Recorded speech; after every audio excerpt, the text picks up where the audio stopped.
Oh shit. Nasty Labs.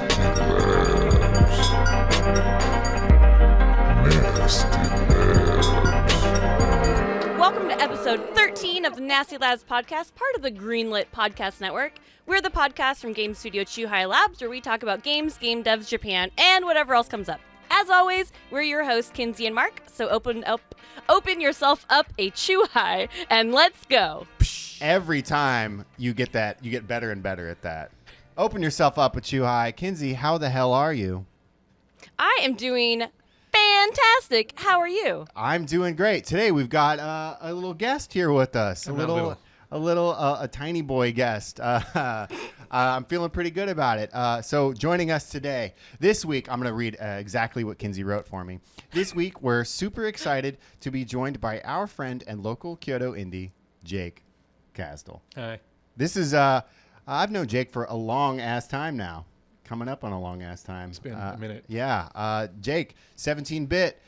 Jake, ex-Sega. Jake, ex-Enix America. Absolute legend. We are super excited to have him. We're going to be talking about his new game. Song in the Smoke. Song in the Smoke. Song in the Smoke. Song in the Smoke for the Oculus Quest and for the PlayStation 4 VR and for all sorts of other things. Oculus Rift. Oculus Rift. We're going to be talking about that. We're going to be talking about why he came to Kyoto. We're going to be talking about a lot of cool stuff. I'm pretty excited. Kinsey? Yeah, we have a great episode for everyone lined up. Of course, we're going to start with what we're playing before we get into all that awesome stuff about what brought Jake to Kyoto. And then, of course, we're going to get to that. And then, news. And lastly, we'll be answering your questions. Hell yeah.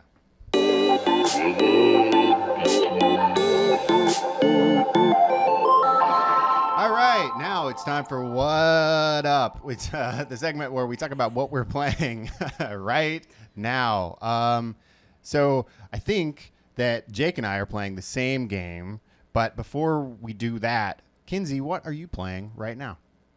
I actually just started playing Sable, and I'm really liking it so far. I'm not super far. I got through basically the tutorial part where you eventually, see the logo and then you're off into the game. So I got a little bit past that. And the art is absolutely gorgeous. But it is a open world exploration game. And the music is done by the band Japanese Breakfast. So I was really, really interested to see how, because they're, kind of an indie pop band. So I wasn't sure how it would go in a video game, especially I think it sounds like they did all, if not all the music. So hearing that has been really, really fun. But it reminds me a lot of Zelda games, actually. Basically, where you start in a village, there's no combat at the beginning, and people are just telling you to do stuff, and it's basically a big tutorial. I don't know anything about exactly of that. I don't know anything about Sable. What kind of game is it? I think you run around open world. and look at stuff. I think it's an exploration game, but I don't think there's combat at all. I think it's just I don't think run there around. is. They asked me to go get some beetles, and I'm like, ooh, combat. No. But that doesn't mean, health? No. Okay. I don't think you die, per se. don't I think you think just kind so. of run around. I think it's a game about running We're around. about running around. Run around and Looking doing good, stuff and sounding good. going on your journey.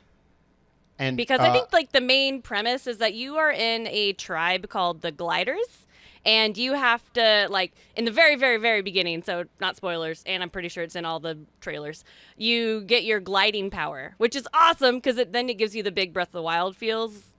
The gliding in Breath of the Wild is one of my favorite parts. So you get that power. And then you're like, okay, well, once you have that power, you got to go on your pilgrimage or whatever and figure out who you are. So that's the part that I'm at. I'm at the first I'm town. still on that journey myself. Still on that journey. Yeah. So, everything I've seen, it's got a strange frame rate. Is that actually in the game? I think that's just on. That's on purpose. I played right? the demo. Yeah, I think it's just on the player character, meant to look like it's animated on 2s or 3s. So right. it's meant to be sort of a hand-drawn feeling. But I think the frame rate on the background is consistent. So that's 60 FPS, and then the character itself is more 24 probably. Whoa, cool. That's Yeah. odd. At first, first I thought something was wrong. But then I actually like looked it up because I didn't know that there was like a frame rate thing. So I looked it up because I was like, uh-oh.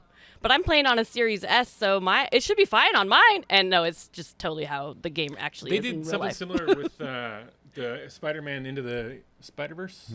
They had the main character animated at a much lower frame rate than a lot of the other stuff going on, which I thought was a really interesting. Does it feel good? I mean, it looks more funky. It looks more stylized. It feels more, abstract and stylized. And I think it's a bold move to do in a game, but I think that it's cool. And I think that I'm always up for progressive, cool new stuff in video games. Right. I'm kind of super into that sort of thing. Yeah, it took a little bit of getting used to, but I think especially with the kind of cel-shaded art style that Sable has, like, I wouldn't necessarily call it cel-shaded, but that's as close as my brain can get to describing it. But it's very, like, hand-drawn, muted colors, and I think, I don't know, now that I've played a little while and I'm used to it and I know that my game's not broken, I really like it. I think it just really gives it a lot of personality and character. It's next on my list. I've got a bunch of games. There's too many things coming out right now. But Sable's definitely, it's on the short list of stuff that I hope to get to once I get through the 5 things that are in the immediate future. Yeah, I think last week alone put like so many games on my list.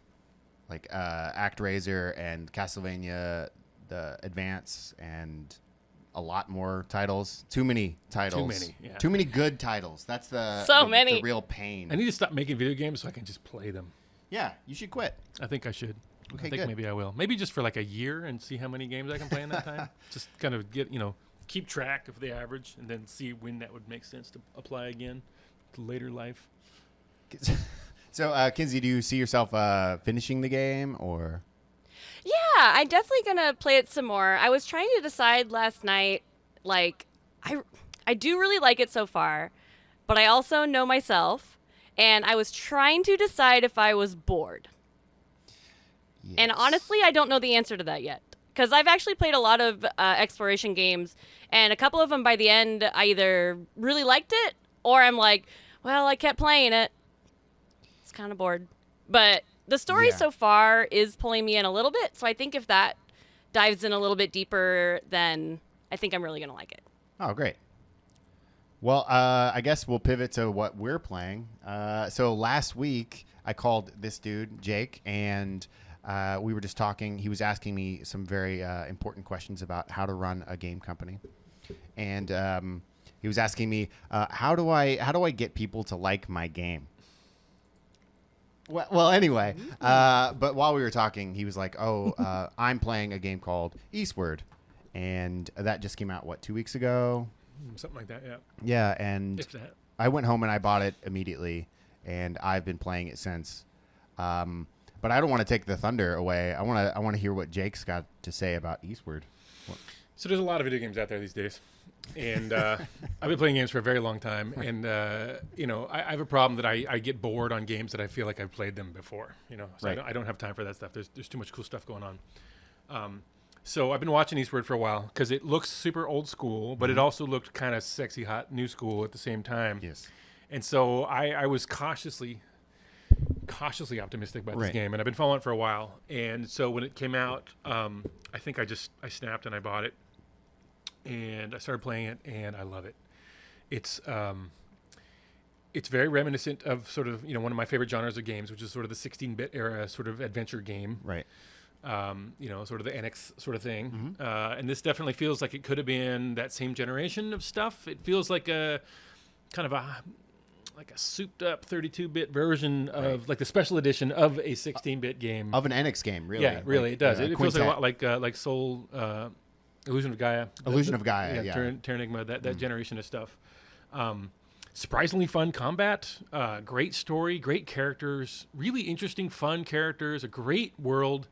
And the visuals, even though it's all pixel art, I mean, I love pixel art, but like they were able to do this color gradation and a lot of sort of atmospheric stuff that just works. Like it's been a long time since I've been like, wow, like I am 100% invested in this game and I'm really enjoying every minute of it.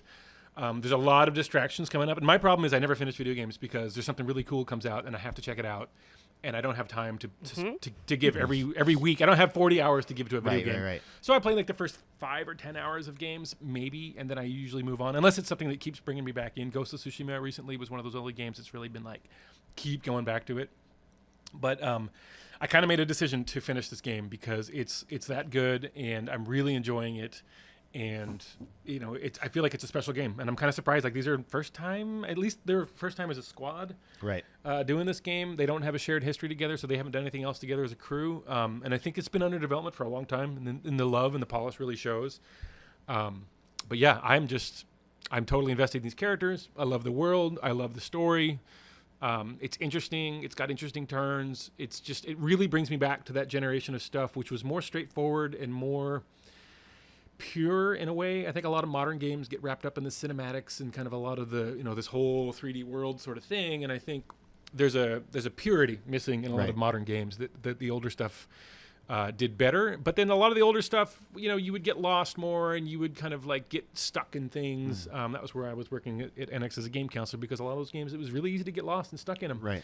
And this game is one of those things. It's like it's taking a bunch of the best stuff of modern gaming and plugging it into this classic format, and they just really have nailed it. I'm really, really, really impressed.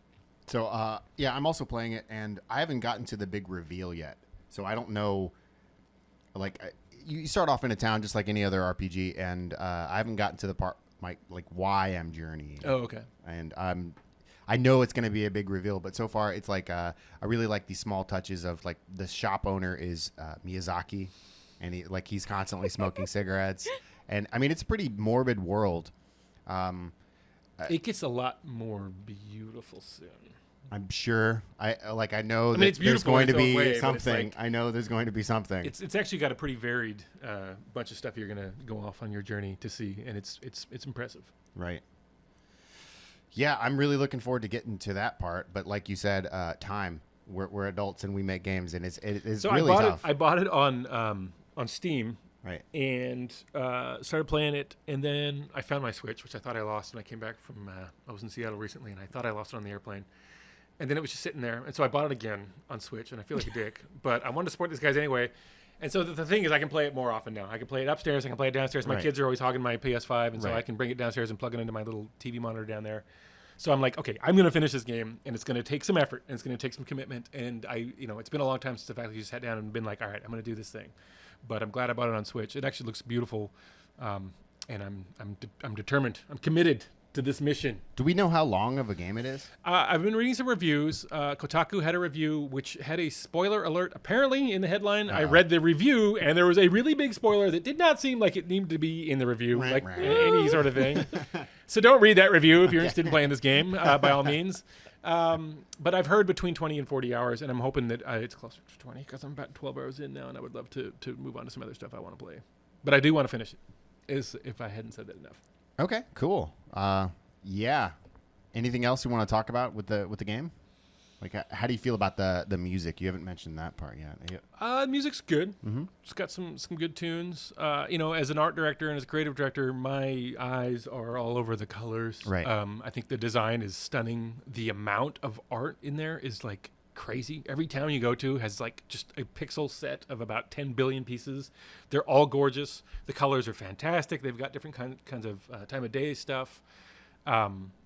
Yeah, visually it is a treat, and it's got a very original look, and the way they're using value and they're using color combinations and color palettes, along with this kind of lighting thing. I would actually be really interested to see how they did a lot of this stuff, but visually and creatively, I'm mostly engaged with that stuff. But yeah, the sound effects and stuff are great. I actually really enjoy the combat. I wasn't super excited about it because I found out the main melee weapon was a frying pan. I was like, turns out... It's very simple. It's very simple, but it feels really good, and the timing is good, and like there's no roll or anything. Like it's very straightforward. I didn't think I would be able to get as deep into it as I have been, but it's all about the timing, and it's all about really kind of the kind of combat that I like when melee combat is where like kind of pushing your advantage and kind of like pushing it against the line of like am I going to be okay with this kind of amount of charge up before I commit? Right. But they really the cadence is tight, the combat is tight, it's very balanced, and I'm really enjoying it. It to me it feels a lot like if they took the world of Earthbound, like the kind of broken world that Earthbound is, and then you slapped on like Alundra or or Illusion of Gaia kind of combat, and like the Alundra school, or not Alundra, the Illusion of Gaia school, where you're around kids. Then some of them are bullies, some of them aren't bullies. It's basically the genre of I've always wanted to play. I'm really hoping that it pulls through for the whole 20 hours. And there's a whole other game in it. And I haven't gotten to that. Earthborn, I think. Oh yeah, I have got to that. Yeah. I only kind of skimmed the surface of it, Right. because I'm trying to find the fastest way path, through this thing, which Right. was probably a waste of effort. But there's a whole other game. There's a whole RPG in the game. And that's like that you Dragon can play. Quest, right? It's like Dragon Quest, yeah. Yeah. And it's like apparently it's a full game, and you can go through and finish it and do the whole thing. Wow. But I just haven't cracked open that nut because I'm afraid to start committing to that on top of the main game itself. But it's there. Were you able to beat the first boss in Earthborn? I sure as shit couldn't. Oh no. Oh yeah. I Okay. I couldn't tell if I was able to. I tried even beat it. twice because, like I said, I played like the first hour or Right. so on Steam, and then I went back and played it again on Switch, and I did better the second time. Right. But I was like, first time I didn't think you were supposed to even be able to beat him. I don't I got the think shit kicked you out of me. can, but Second time though, I feel like maybe I got close. I Right. did a lot better. I did like exponentially better. At that point, I was like, maybe you can beat this guy. Right. I don't know, but I failed. Well, cool. Yeah. It looks so awesome. Like that's definitely on my list of the billion games that are on my list. So is the combat? Is it more like Secret of Mana style, where you can like see everything that's going on, or do you go into like a battle sequence? No, it's real time. It's real time combat. It's like Illusion of Gaia or Terra Enigma, Soul Blazer, any of those kind of pre-roll, but kind of combat focused. Nice. And you basically are swinging this thing around. You get a couple additional weapons in pretty quick order. The cool thing is, you play as two characters the whole game, and so you've got this guy John who never says a word. He's cool, and then this little kind of mysterious girl named Sam.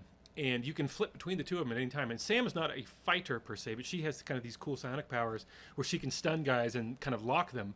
So you do a lot of quick switching back and forth where you like lock a guy and then you rush into combat and you hit the guy a couple times with the melee and then switch back to her. So you're kind of constantly playing back and forth between these two characters. And then a lot of the puzzles are split between like, okay, this can easy to run over here and step on this switch, which opens up a door for her to run through. And then she does this thing and she can only do this stuff. And then I he haven't can only gotten do to this this. stuff. I haven't got to any of this part. So it gets really, Oh, it gets cool. really I love this interesting. kind Yeah. of stuff.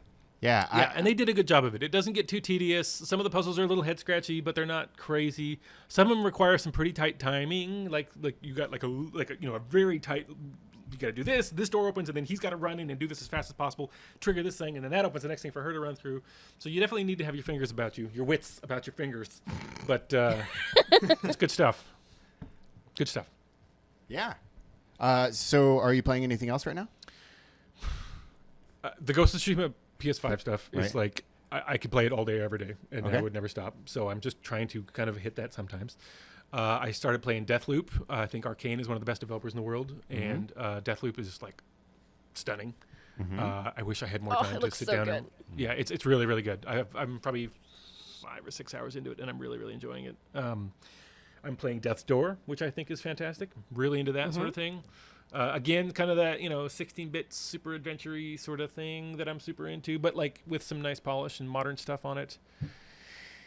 I bought Kina Bear Bridge of Souls or something the other day.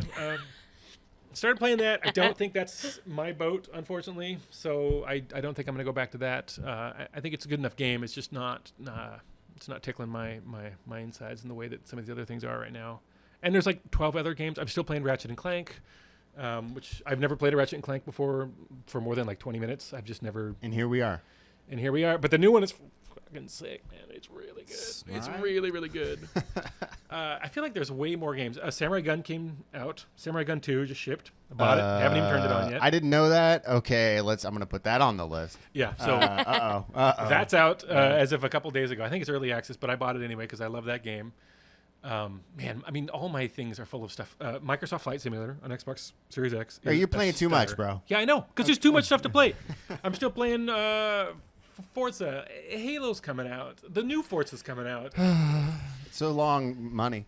There's just gosh, no time. yeah. There's no time. There's no time.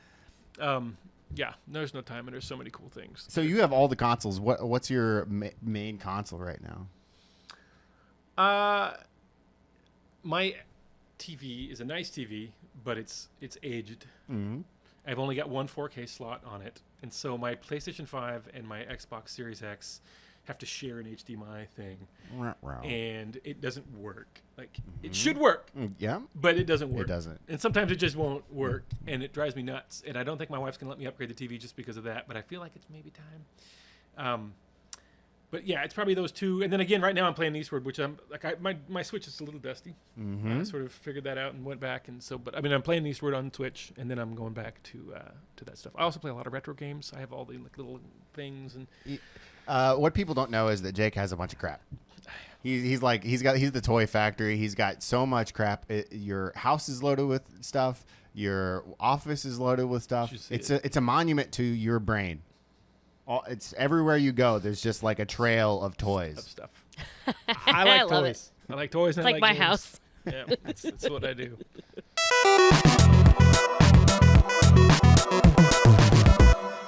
All right, so now we want to talk about our weekly topic, Song in the Smoke. Jake, you're here. You're guesting with us. I am. Your game is about to come out. It is. October 7th. It's like tomorrow or the next day or like a week from now. It's whatever. like a week from It's all now. blurry. It's a week from this podcast. Actually, it'll come out when the podcast. I don't know. So tell us about Song in the Smoke. It's a long story. Where to begin? It is a long story. This has been a game I've been thinking about for many years. In fact, I kind of wavered on doing this game right after Skulls of the Shogun finished.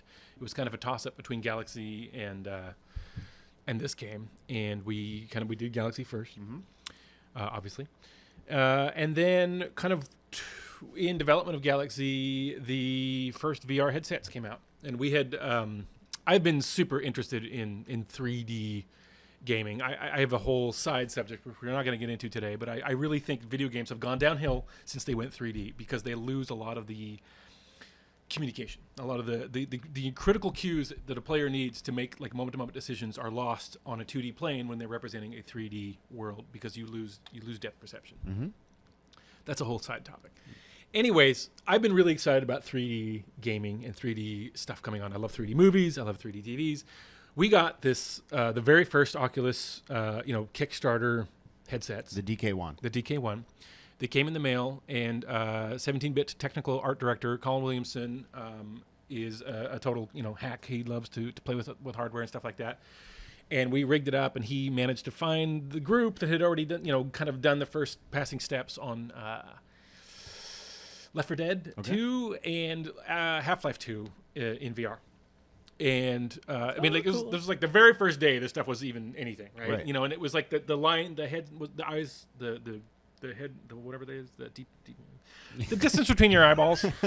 That shit wasn't quite lined up, so it was a little off. But he put it on my head, and I had played a bunch of Left 4 Dead 2 because it's a great game. Everyone loves Left 4 Dead 2, and I'd played it a million times. And everybody that I'd had these relationships were these little guys on screen about this big. And all of a sudden, I'm in that world, and I'm looking up at Coach. I'm looking up at him, and he's a dude, and he's standing there, and he's a live dude, the size of a live dude. And I was like, and he's just breathing, holding a shotgun. And I was like, holy shit. That's the most amazing thing I think I've ever seen in my life. I'm inside a video game. This is like a movie. This is crazy. Right. And then I looked down the hallway, and a bunch of zombies were running at me, and a new feeling in my head triggered that was a true, pure panic. Survival instinct. Right. My blood started pumping chemicals into my body saying, run for your fucking life, you're going to die. Which I have never had in a video game before, because video games are video games and they're fun and they're exciting, but they're not, you don't feel like you're actually going to die. And my brain was telling me, you're about to die, you should do something about it. And I was like, wow, this is a new sensation. This is really powerful. This is a really powerful sensation. In fact, this is one of the most powerful sensations I've ever felt in my life. And I played a lot of video games. And immediately I was just like, VR is going to change the world. This is insane. This is not a video game anymore. It is another dimension. And then I played a bunch of Half-Life 2 Right. In VR. And even though I got super motion sick because I didn't have any of my sea legs with the VR stuff yet, I kind of muscled through it. And it was just like, and this wasn't even a game made for VR. You just happened to be kind of shoved into, a sort of a pseudo space being able to do it. But it was stunning. I mean, it just like, I was almost brought to tears with how crazy this was. And I knew at that point I wanted to do a VR game. And So as sort of Galaxy was tapering down, we started doing some experiments and playing around and trying to kind of figure out what that meant. And we kind of started with a third-person avatar, and we're going to sort of do that in VR. And for a lot of reasons, I decided that for me, VR meant being in it and being the guy and being in the world and having your hands and being in that world. And there is no avatar, like it's you in this place. Mm-hmm. And so that was kind of the genesis of this whole thing. And so I'd had this idea for this kind of, caveman-y, primitive, survival-y sort of action-adventure game. But rapidly, I was like, no, I'm being pulled very hard this way. So we started tracking down that path and trying to figure out what that meant. And this was crazy, right? I mean, I've been making video games for close to 25 years now. I've been in the industry for longer. Video games have a logic. They have a process, a procedure that you can kind of step through, that you get to the end product, and everybody kind of understands how that works. Working in VR was like a whole new thing. Like, oh, the UI. How do you interface with the UI? It's like, well, I don't know. Like everything's like being reinvented now. Right. And there's a lot of stuff that's similar to video games and a lot of inspired by video game things. But like when you're doing it in a 3D physical space, all of a sudden, even the idea of a cursor is like, does this physically exist? Is it, abstract? When does it come in? When does it not come in? Does it override this sort of thing? Oh, it keeps popping up when I'm doing this. Oh, we didn't think about that. Like, it's like this whole brand new adventure of brand new stuff that none of us had ever done before. And like we started, long enough ago that, it's before this thing even really kind of VR was really commercially really available. There were just no answers. We were just kind of stumbling through the dark, drunkenly bumping into stuff and knocking things over, and just like, whoa, fuck, that doesn't work. That doesn't work. So it's been a long trek. But that being said, of all the things I've done, and I've done a lot of video games up at this point, I think this is easily the most interesting thing I've ever worked on. Also the most challenging. Of a crack team, an amazing team of a bunch of veterans, and but even for all of these veterans, like we're still like, wow. What does this mean in VR? How do we do this in VR? And like there were no answers. And so it's been this really kind of hard, epic, survival-y sort of journey, very much in line with the themes of Song in the Smoke, which is this very open-ended, very emergent, very sort of, free agency for the players to kind of really just do whatever you need to do to survive in this world. And, from the very beginning, I wanted to do a survival game that the rules were quite simple. And there were enough, things to potentially eat and to stay warm and to do this stuff. But I wanted to make this in a simulated space where anything you could interact with had a purpose and a meaning. Every stone has a meaning. Any stone you can pick up, either can be used for making a tool or a weapon or, whatever. But everything that you could pick up in the game would have a function. And I wanted to just make this little simulated space where you could just kind of go off into there. We spent a lot of effort on... I have a pet peeve against dumb AI in video games. I just don't like it. I never have. I always love stuff that challenges me and kind of is, seems smarter. And so I wanted these animals in this thing. I wanted to make a farmyard. You ever been to like a farm and like caught chickens or like caught little pigs or something like that? Yeah. I wanted to make that. I wanted to make like these things don't need to be super smart, but I needed them to act realistically and believably and to just kind of be in this world. And I want to it's not a game, it's a little simulated space that you just kind of have to survive in. And these things are trying to survive, and they have to sleep, and they have to eat, and they have to do their things too. Everything has a cycle? Yeah. They get hungry, they get tired. They come out, they're more active at certain times of day or whatever. And I just wanted to make this little garden of kind of potential, and you just get thrown into it, and you have to make your way through it. And they're big, and they're hungry, and they're scary. And but sometimes they're like not hungry. Maybe they're just not hungry, and they, you might bump right into a lion, and he might just kind of like snuff and kind of walk off. Like he might not be super interested in killing you right now, and he's definitely not interested in dying to eat you. Right. So if you can manage to kind of like convince him, hey, I bite back. The real winning in this game is to just live, not die. Right. So a lot of these enemies, but the enemies have the same self-preservation instincts. Sure. So they're like, God, I wanted to eat this little skinny monkey-looking things, but he's kind of biting back pretty hard, and I'm taking some wounds. I'm going to back off and go lick my wounds and kind of recharge and maybe try to stalk him and come at him where he's not looking at me. So this leads to a very systems-dependent, very sort of rich, very systems-heavy game where there's a lot of potential for crazy stuff. I mean, we still are testing and playing every day. I mean, I've been playing this thing for years now. And every day I experience something I haven't quite experienced before. And, something different and kind of intense happens. And I get scared. I'll be like, we'll be in a meeting and I'll be playing just because I'm playtesting whatever, and like I'll scream and be cursing like a crazy person In your game. in my game, because something scared the shit out of me. Like I wasn't expecting that to happen, and this thing just comes around the corner, it's like right at me, and I'm just like, oh, like in the middle of a meeting, and I'm like screaming and knocking shit over and knocking everything over in my office space. I mean, I have a bar stool, and I try to kind of like situate myself comfortably in the middle of the room where I can swing. But I'll tend to kind of get a little excited and, knock something over, punch a monitor over, whatever. Like it's all banged up at this point. But yeah, man, it's been a real labor of love, and it took a long time to polish everything, and it's still I mean, you could keep working on a game like this forever, just like little tweaks and bits and stuff like that. But we finally kind of crossed the threshold. We're like, okay, we're ready to ship this thing. It comes out next week. We have a day one patch, which I don't know if it's going to be day one or like day soon. Right. It's a pretty big patch because we wanted to make sure that we got over that first finish line. So we submitted, earlier than I would have liked, just to make sure everything was stable and steady, and we were going to have a safe launch and, be as bug-free as possible. But then we had a couple more weeks where everyone was like, okay, we're done-ish. Now can we go in and like... So we've done a lot of this stuff. And the game is a lot better now. Like, it's a lot better with this patch on. So I'm kind of bummed that it's probably going to go out, without the patch applied immediately, but it'll be within a couple days. And yeah, I'm very proud of it. I think it's kind of stunning. And I mean, I know I'm biased and I spend a lot of time in it, but I think that it asks a lot of the player. And it's all on you. I mean, it really is a survival thing. And you wake up every morning and like, okay, what am I doing today? What do I need to do? Like, well, I could do this. I need to work on this. I mean, just the simple act of staying. The fire is a big part of the game, and so you need to have a fire going at night, or you'll get either too cold or stuff will come into your camp that will kill you. Right. So you basically keeping your fire going is super intense and super important. And so literally the act of having enough firewood is a big part of your day every day. And it's funny, actually. It was super inspired by Giles, your boss. Mm-hmm. Giles made a silly iOS firewood game, if you recall that. I do. And we had a firewood, but it was kind of more binary. Like you put the thing in, it would snap into place, and like your fuel levels would go up, whatever. And then Giles drinking one night, he showed me, he's like, look at this dumb fireplace thing. I mean, I was like, I love it so much. It's got like little logs and they're catching on fire, and you got to move them around. And I was like, oh my god. So a bunch of our engineering team used to be ex-Vitae front room people.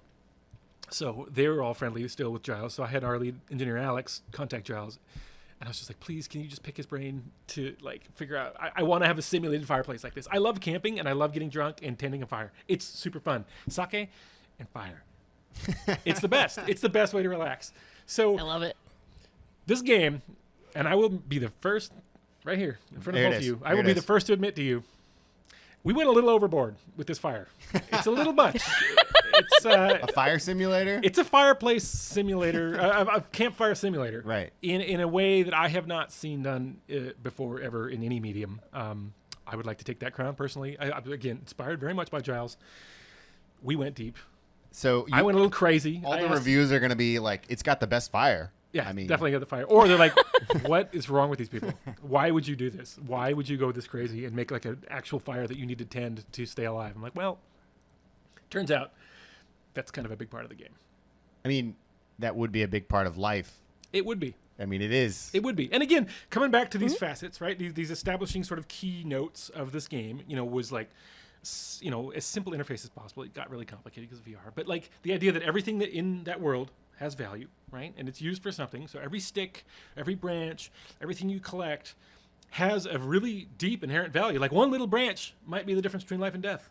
So you're not going to fuck around with it. You're gonna treat that thing with respect, and you're gonna like kind of have as much as you can, and like literally spending time on that fireplace and making sure that it's going to keep roaring overnight. You can wake up at any point. You can kind of see time speed up when you sleep, and you can see how the fire is doing.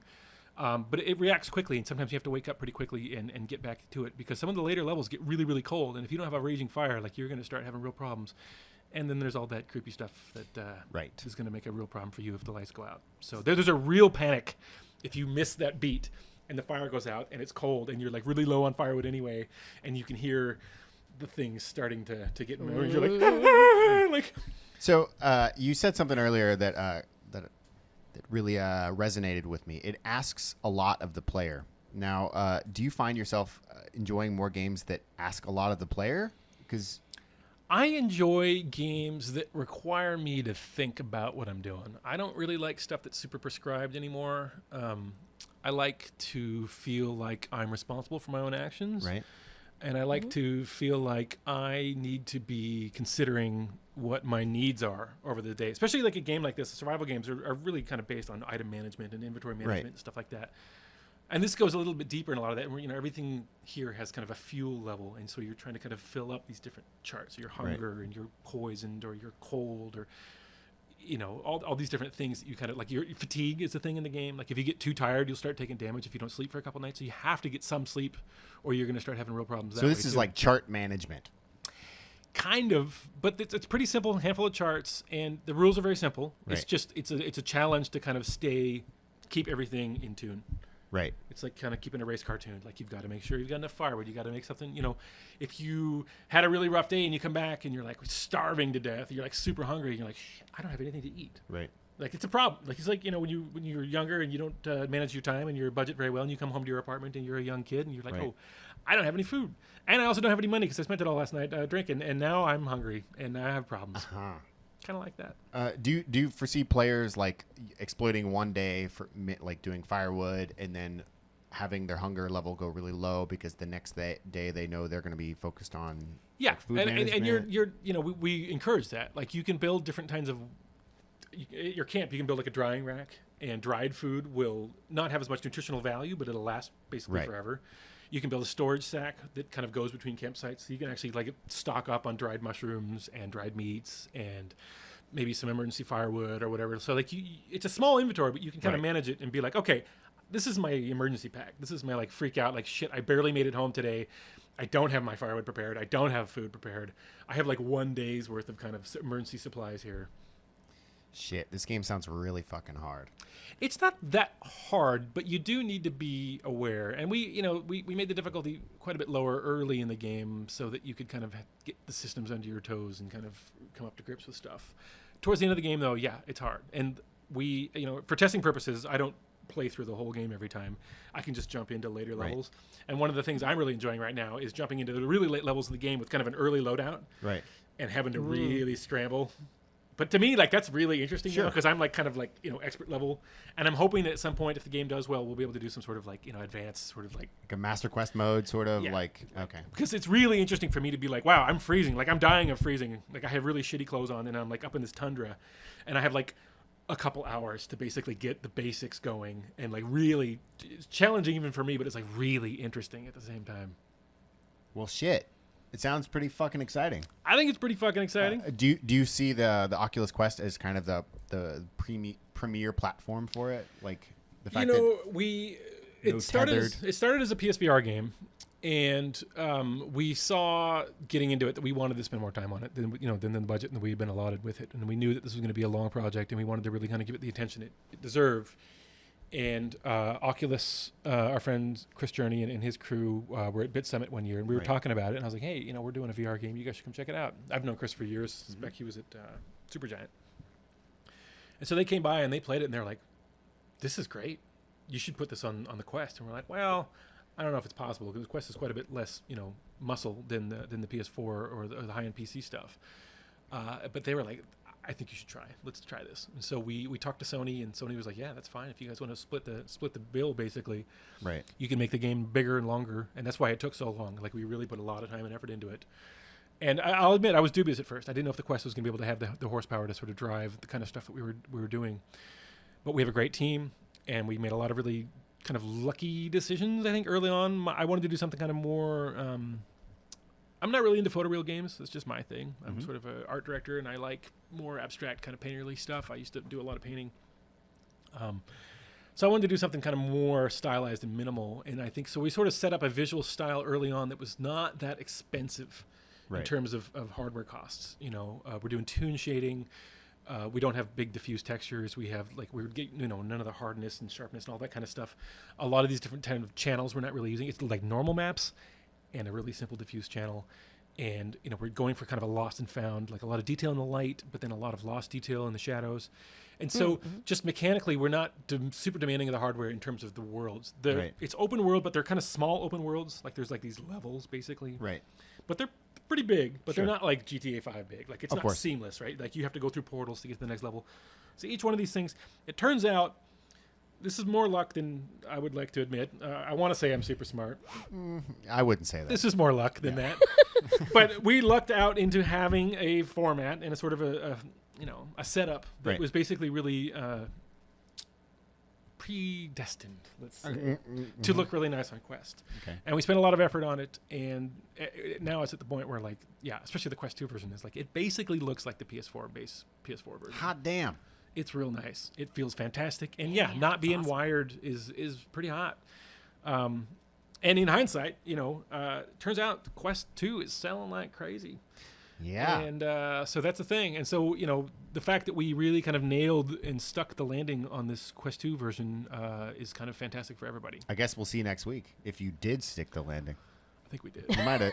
I mean, we'll see. The funny thing is we were spending so much time with the Quest version, and then I go back and, like, now we're kind of, play testing the last bits of the PC stuff. And I haven't played a bunch of the PC version lately, and I'm like, this looks really good on PC. Like, my God. Like, we pushed the low, LODs back, and we kind of did a lot of stuff. And it just is, obviously the deluxe version. Like, the Quest version has everything it needs, for sure. But, like, you turn everything up to 11 on the PC version, it looks really, really nice. But, yeah, the Quest version, I have played a ton of, and I just, it pulls you right in. Like, it's everything I was hoping it would be. And I think, again, credit to the team, our technical art team particularly, they just kept layering and stuff and finding creative ways to get these additional effects in that you normally probably wouldn't be able to afford, but we found these weird workarounds and stuff, and it looks fabulous. I honestly think it's one of the best Quest-looking games out there. It's one of the best Quest-looking games out there. It is. You- It is Questy. You heard it here first. It's so Questy. It's crazy. So, all right. So that's that song in the smoke. Why don't we roll back a little bit and why don't you tell us about the history of Jake Kazdal? Why don't we? Because we've known each other now for coming up on 6 years. We met at Busan Indie Connect. We had a beautiful moonlight stroll in the ocean. We did. I mean, it was pretty. It was pretty romantic. It was really bromantic. Yeah. Oh, okay. Well, I would have used romantic. I mean, but like we met back then, and you told me a little bit then that you used to be a Nintendo Hotline employee, and you told me your history. But for everyone else that doesn't know you, I want to know about Jake Kazdal and where you started and why we're here in Kyoto today. Let's go all the way back to Nintendo. Let's go further. Let's go all the way back. Let's go all the way back. Let's go all the way back. To when you had hair. To when I had hair, but like only a little bit of hair. I was a little kid. I grew up in the suburbs of Seattle, Washington. Right. And my dad came from Chicago, and he was into deep dish pizza and hamburgers and stuff like that. So he had pizza and sort of like pizza parlors. Would you say he was a Goomba? No. Okay. Parlor was the word I was looking for. Pizza parlors. So I grew up in pizza parlors, and a lot of times my mom, who didn't work, she would have to go in and kind of help my dad at the restaurant. They got busy or whatever. And so my dad always had a handful of arcade games in the back. Okay. And so cheaper than babysitters was giving the kid a styrofoam soda cup full of quarters. All right. And saying, go play Centipede and Tempest and Asteroids and Zaxxon and Frogger and all these games. And so that's kind of what I spent a lot of my time as a young child in elementary school playing the classic arcade games. I love them very much. I still love them very much. The marquees, all the art, Centipede, Tempest, that stuff is hot shit. If I could have those tattooed all over my chest, I probably should. You probably should. Okay? I probably should. Yeah, I think it's time. Although I couldn't go to the Onsens anymore, which I think would be problematic. So, anyways, I grew up loving video games. Right. One day, for no reason, my dad brought home a Nintendo Entertainment System right after they came out, and I was overjoyed. Right. Unbelievable. 1985, maybe. Yeah. In that. Something like that, yeah. Okay. Maybe 86. I don't remember. But it was back then. It was like Super Mario Brothers and Balloon Fight and Donkey Kong and stuff like that. So, played the living shit out of that. Loved that.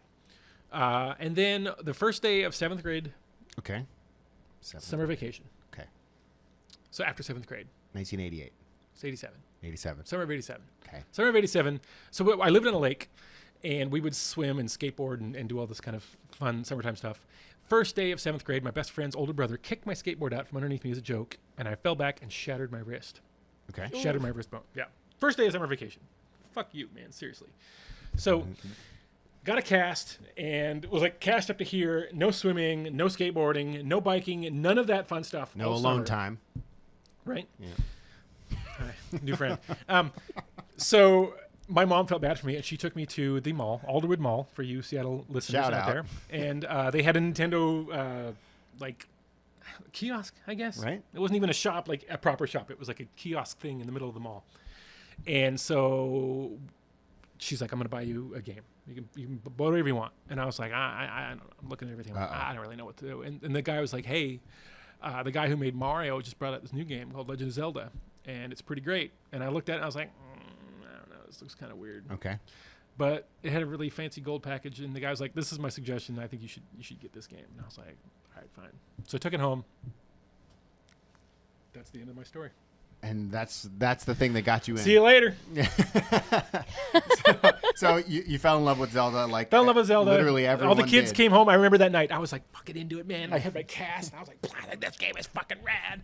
And the whole crew came up from the lake as the sun went down. They're like, hey, what are you doing? Can I play? I was like, every one of you go get fucked and then come back and talk to me. Uh-huh. I'm playing. You can watch. That's the end of my story. Okay. Anyways, I beat Legend of Zelda, Okay. as you do. Uh-huh. And I was so excited that I had to tell somebody. And I'd signed up for the little newsletter. This was before Nintendo Power Magazine came out. But I got the newsletter, and they had a little thing in the back saying you can call these guys the game counselors. Right. And so I was like, I'm gonna fucking call these guys and All right. tell them what's up. Tell them I beat the game because I'm not sure anybody else in the world has beat this game yet. Okay. I beat this game. So I called him up and I was like, dude, I beat the game. And he's like, oh man, you're like number 7 in the world. Congratulations. I was Whoa. like, really? Wow, that's amazing. I don't think he was telling me the truth, but it's fine. I Right. took it and ran with it. So I found out that Nintendo had Nintendo and these people. And they were like, a 15-minute drive from where I grew up. I was living in Woodinville, Washington. That's kind of where I grew up after I was living on the island out there on Whidbey. And so as soon as I turned 16, my best friend who lived across the street, his sister was working at Nintendo. And I found out she was working at Nintendo in high school. I was like, that is so cool. I was like, how old do you need to be to get that job? And they were like, 16. So the day I turned 16, before I even went and got my driver's license, for the record, Okay. which I was also very excited about, I had my friend drive me down there and I applied and I got a job at Nintendo as a game counselor. And so it was my part-time job in high school, and it was the NES years, and so I played everything. I played every game from back then. And people would call you. I mean, I worked, I think, 20 hours a week. It was like 3 to 8, Monday, Wednesday, Friday, and then like 8 to 1 on Sunday Holy mornings shit. or something, which was kind of a bummer. But the pay was great. I didn't have any bills. I was living at home, and I got to play all the games I wanted. Did you get games for free too? You would get some games for free. Anything first party you generally got for free. You could buy hardware at a big discount. I think you got one of all the hardwares and stuff like that. But they just had giant libraries, and they encourage you, like, yeah. Take whatever you like. Go crazy, So I would just take 3 or 4 games home every week and play the shit out of everything. So, I mean, I literally played everything. Everything. Like, maybe. You're good at Arch Rivals. I remember that game, yes. Okay. I didn't get super into that one. But yeah, I just... Sounds like so a dream job for a 16-year-old. Oh, my God. It was amazing. So yeah, all through high school. So 16 through 18, I was working there. And then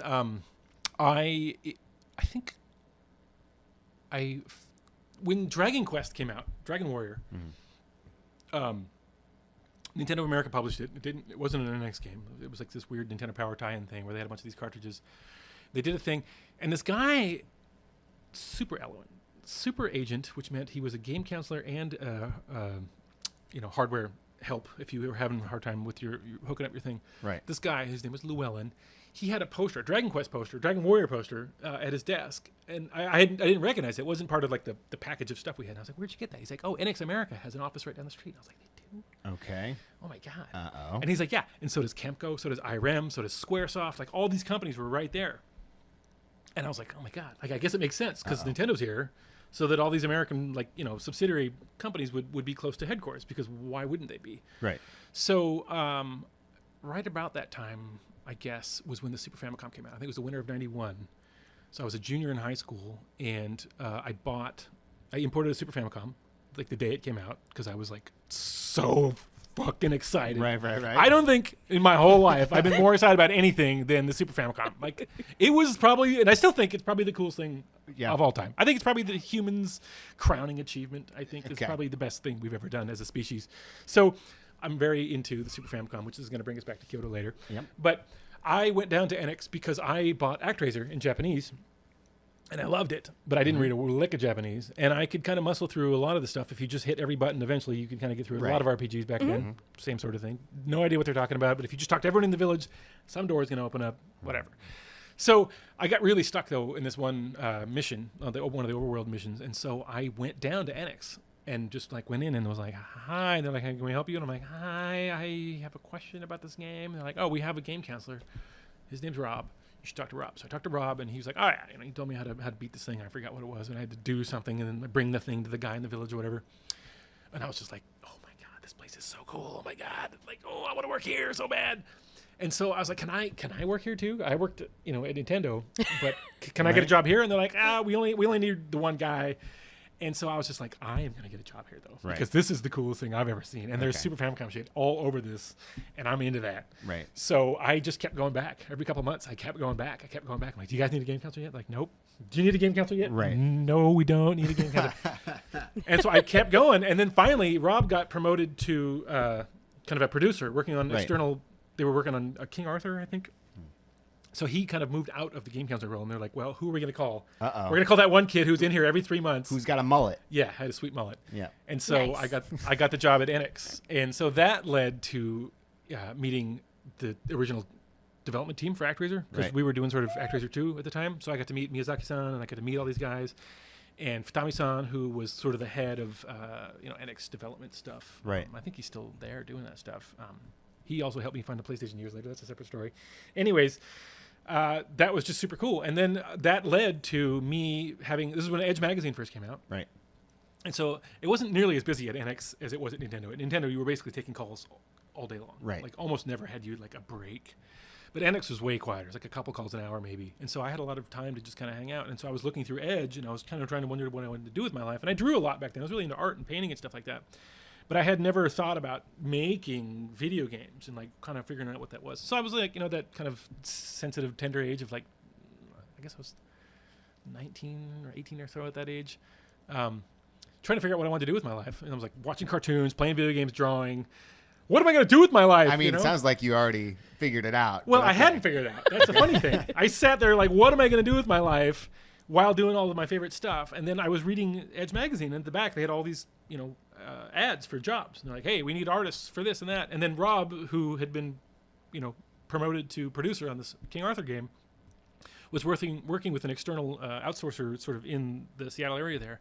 And he's like, you like to draw. He's like, which of these sprites do you like better? And I was like, dude, I could draw and get paid and make video games all at the same time. And that was that. And so I quit Enix and went to film school and never looked back. Got a job making video games. But your first game credit was an Enix title. It was Illusion Soul of Gaia. Blazer? Oh, okay. Yeah. Illusion of Gaia was the first game because I was, like I said, I wasn't calling all the time, so I was able to kind of play test and do a lot of that stuff. I actually took a job at IRM for a while doing the same thing. I was kind of splitting my job between the two, and all I did over there was play test stuff that was coming in from Japan, where they were like, should we localize this for the States? So I played some of that. I guess in between there, I should slide this in. I was studying marketing in community college before I figured out what I wanted to do with my life. And I stumbled into an opportunity to go on an exchange program to Japan. Oh, no doubt. I had no... I was like, whatever. Like, that sounds fantastic, sure. So I just tried it out and went and totally fell in love with it. And I lived in Kobe for a couple months and was just like, oh, shit. Damn. Man, there's Super Famicom shit everywhere around here. Street Fighter came out, and I was like, dude, Street Fighter, Super Famicom... Every Super Famicom, they were like $110 a piece back then, so I wasn't buying a whole lot of them. But I found these used shops, and so I was buying a bunch of stuff. And I just kind of totally was like, okay, Japan is awesome, video games are awesome, Super Famicom is God. Let's pull this all together. Speaking of pull this all together, let's fast forward a little bit to how you landed in Japan, because I know it started with Sega. So I was, I'd spent time in Kobe, and a couple friends that I made, some Japanese guys that I was, friends with in college in Kobe, moved to Seattle right after I went back to Seattle. Right. So we decided to be roommates, and we got a house together, and we were hanging out, and I met a girl randomly at another party, Japanese girl, and we started dating and having a good time. And she came over to my house and was talking to my roommates, and they just were like talking. And it turns out they went to the same high school. The same year, and they had a bunch of mutual friends. Totally random. Totally random. It was a big school. It was like 300-400 students per year. They didn't actually know each other, but they were like, "Wait, yeah, I know you. Like, holy shit. It's totally random. Right. So anyways, I started going back to her house every Christmas, and every chance I got, basically, we would go back and spend time with her family in Kobe, and I was just, like, super into it. I'm buying, I would try and go, I'd stock up on Super Famicom games and toys and, like, all the stuff that I do. And so I had all this stuff. I was working at Boss Game Studios, who Rob left Enix eventually, got a job as a level designer at Boss Game, and he was like, hey, Jake, you graduated from film school, you should come work over here. And so it was like I had kind of an internship at a smaller studio, and then I went over to work at Boss Games. And so at Boss Games, I had, all these Sega toys and Street Fighter toys and like all this Japanese stuff. And one day, I was a 3D artist, and one day I was working on, we were working in Maya's before Maya. It was Alias Power Animator back then. This guy, Kenneth, was a Alias employee, and he came by to spend like an hour with each artist kind of talking about the new features and the new release of Alias. Right. So he sits down at my desk. He's like, dude, you got a lot of toys. I was like, yeah. Yeah. Yeah. He's like, you got a bunch of Japanese toys. He's like, you ever been to Japan? I was like, yeah, I go to Japan all the time. I love it. He's like, man, someday I want to go work at Sega. That would be rad. He's like, oh, I used to work at Sega in Tokyo. I was like, Ruh-roh. I was like, whoa. What did you say? So I remember this specifically. It was 11 o'clock. I had 11 o'clock to 12 o'clock slot with him. And I was like, do you have plans for lunch? He's like, no. So we took him to lunch. And he's just like, yeah, I used to work for this guy, Tetsuya Mizuguchi. I was at AM3 in Sega. And I was like, okay. I had just read the whole Edge article all about Mizuguchi-san. Right. I knew he was into club music. I was big into clubbing back then. I loved Sega Rally. Still one of my favorite games of all time. Daytona and Sega Rally are like two of my favorite games of all time. So I had read this like 5 or 6 page giant thing on Tetsuya Mizuguchi. I knew exactly who he was. I knew everything about him. And he's like, yeah, this is like a couple weeks before the E3 in Atlanta, 1998. Here it comes. And he's like, yeah, Mizuguchi-san's going to be at E3. Do you want to meet him? I was like, uh-oh. There's a bear in the woods? Like, yes, I want to meet him.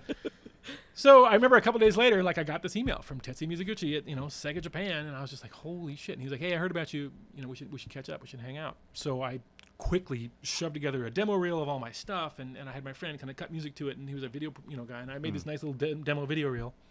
Which you still have. I'm sure I do somewhere. Maybe at my mom's house or something. I don't know. The point is. He liked it. Right. We hit it off. We had a great time. And I had spent, I went to animation school in Canada. And so I was studying kind of, cartoon schooling, as you do.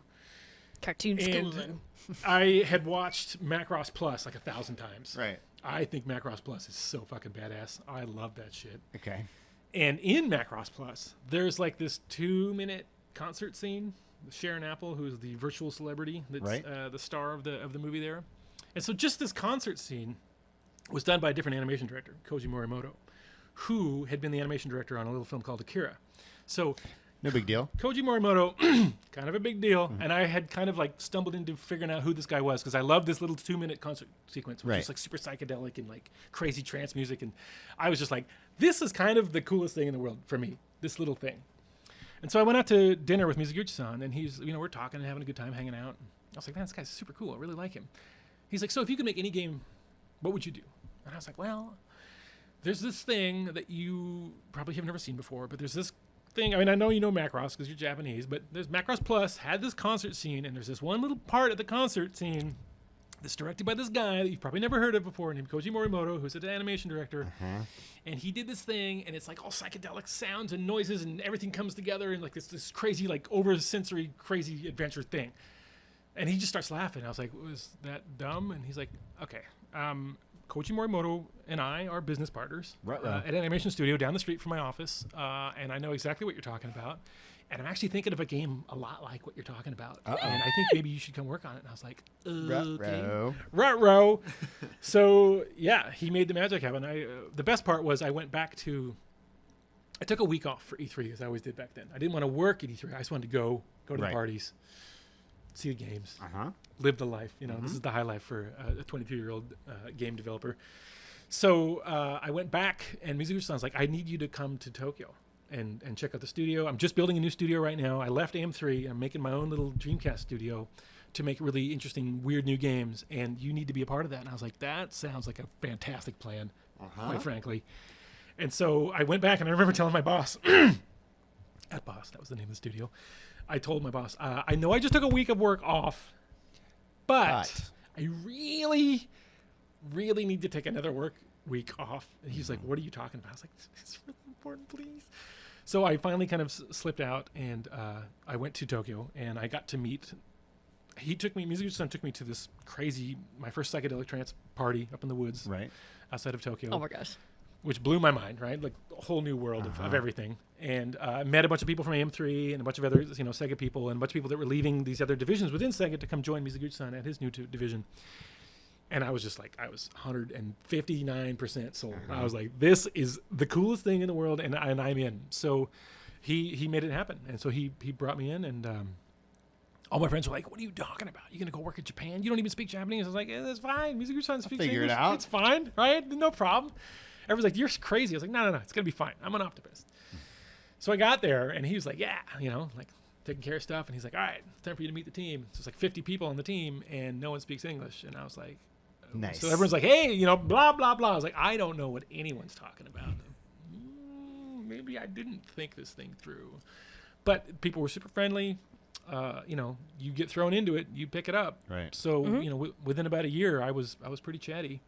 And, he insisted I go to design meetings and stuff like that. And I would just kind of sit there and listen in. And I basically was just writing down words that I heard every day. Right. Because those are the words you hear every day. And then I started building a foundation. And, I built a really natural sort of Japanese foundation based on just hanging out and talking to people.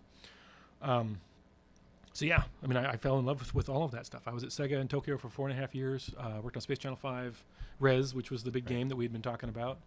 And then we worked on another really cool game, which didn't see the light of day, unfortunately. And then I worked a little bit on Astro Boy. Right.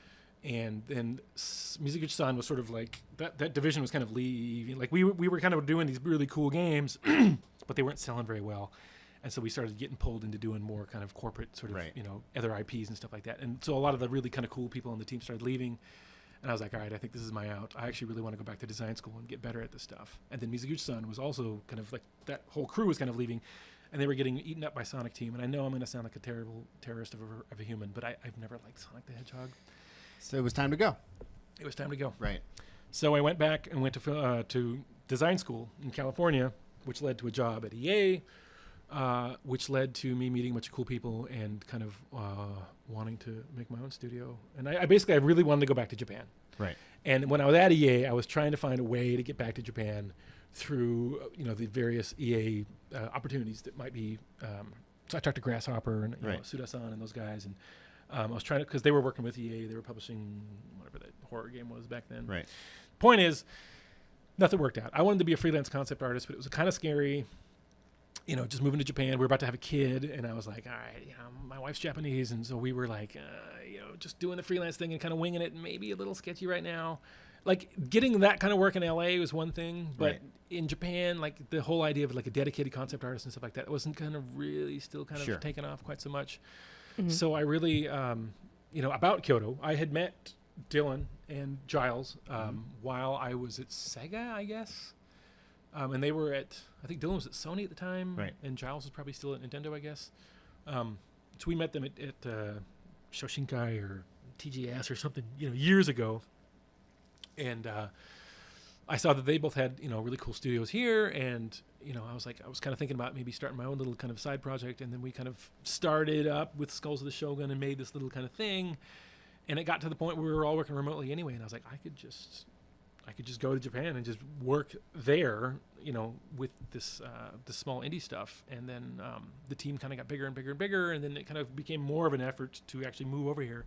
But we eventually did bring the whole team over. And, it took a couple of years to get the whole process finished. But we've been set up in Kyoto now for actually last week was my 7-year anniversary here. So why Kyoto? I mean, Japan's a big ass place. There's lots of I love Tokyo. Right. To be fair, Tokyo's like heroin, and I'm addicted to it. Uh-huh. My wife is from Tokyo, and she does not like heroin. She does not like Tokyo. She does not like the little apartments. She didn't want to raise our kids in like a super urban space. She grew up in a very urban place. I grew up in a very rural place. Right. I love the big city. She grew up in the big city. She loves the countryside. Right. We were at an impasse, quite frankly. Uh-oh.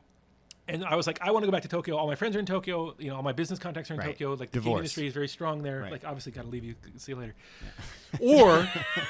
Or we could find another place that would maybe be better. And so we actually, the two of us, left the kids with my mom and went and checked out a couple other cities. We checked out Osaka, we checked out Fukuoka, and we checked out Kyoto. And Kyoto just was like instant. Right. Snap right into place. You know, we live at the edge of the city. We're right next to all the forest, and my wife's super into organic farming, and you know, we all go hiking and rivers, and like we're surrounded by greenery and natural life, and it's just like absolutely gorgeous. Right. The best side of rural living with affordable housing. Right. And then I get the city. Right. I get all these cool, you know, Nintendo developers and people coming through all the time. And You get to there's drink always constantly. Yeah, there's always cool people coming into town. Osaka's right next door. You know, I can go down there, go drinking with Swery, or go use game shopping.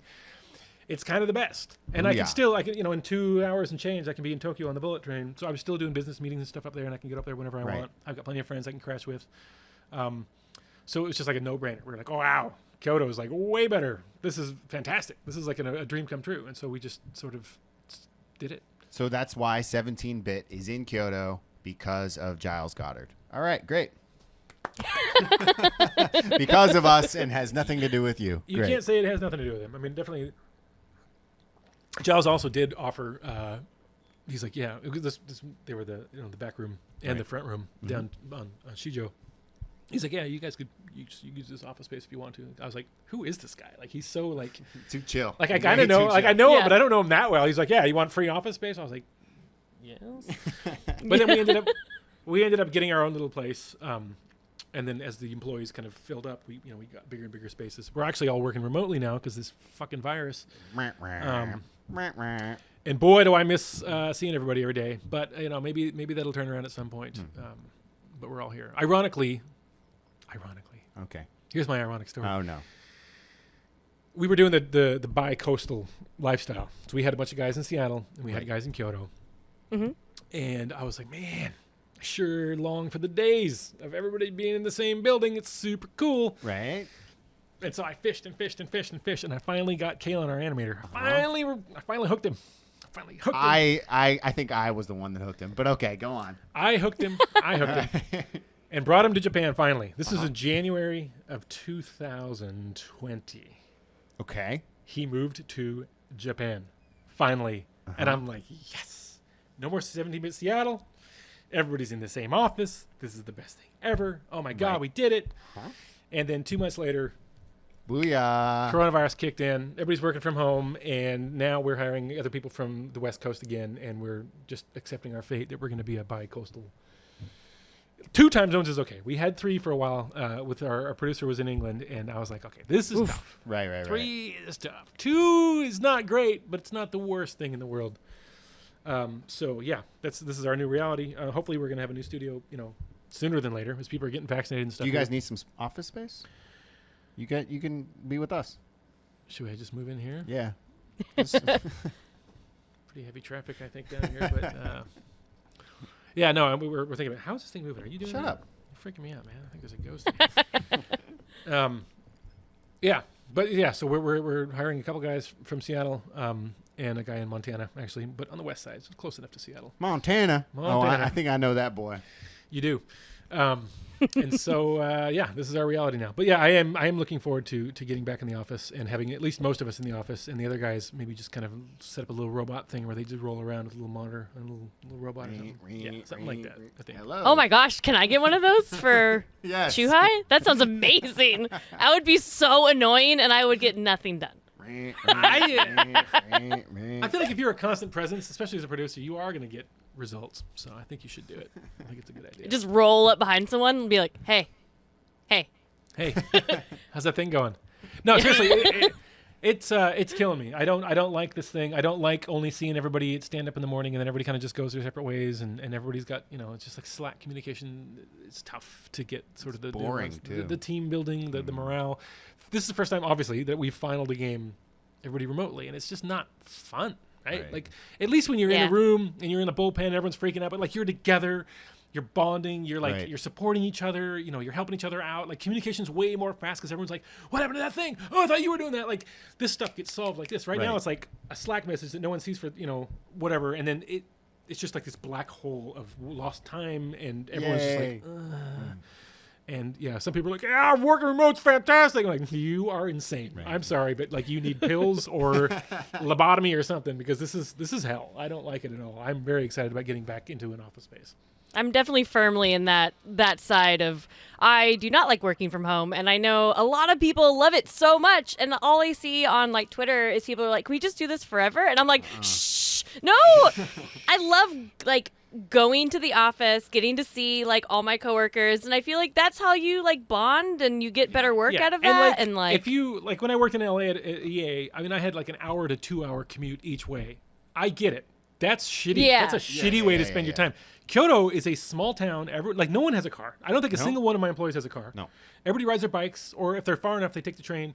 It's a lovely place to go from point A to point B. So it's hardly like a bummer to go to work in a beautiful city like in downtown Kyoto somewhere. Like it's hardly like, oh God, I gotta go to work day. Gotta ride my bike for 10 minutes along this beautiful river. What a piece of shit life this is.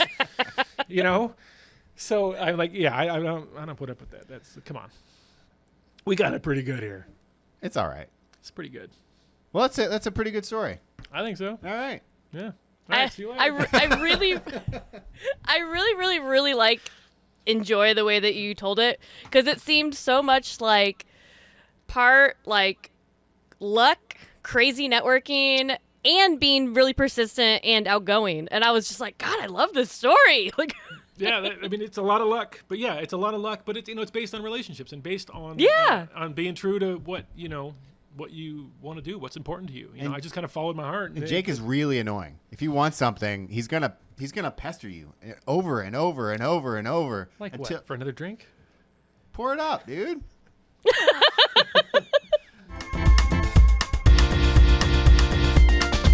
all right, and next up, we got the news.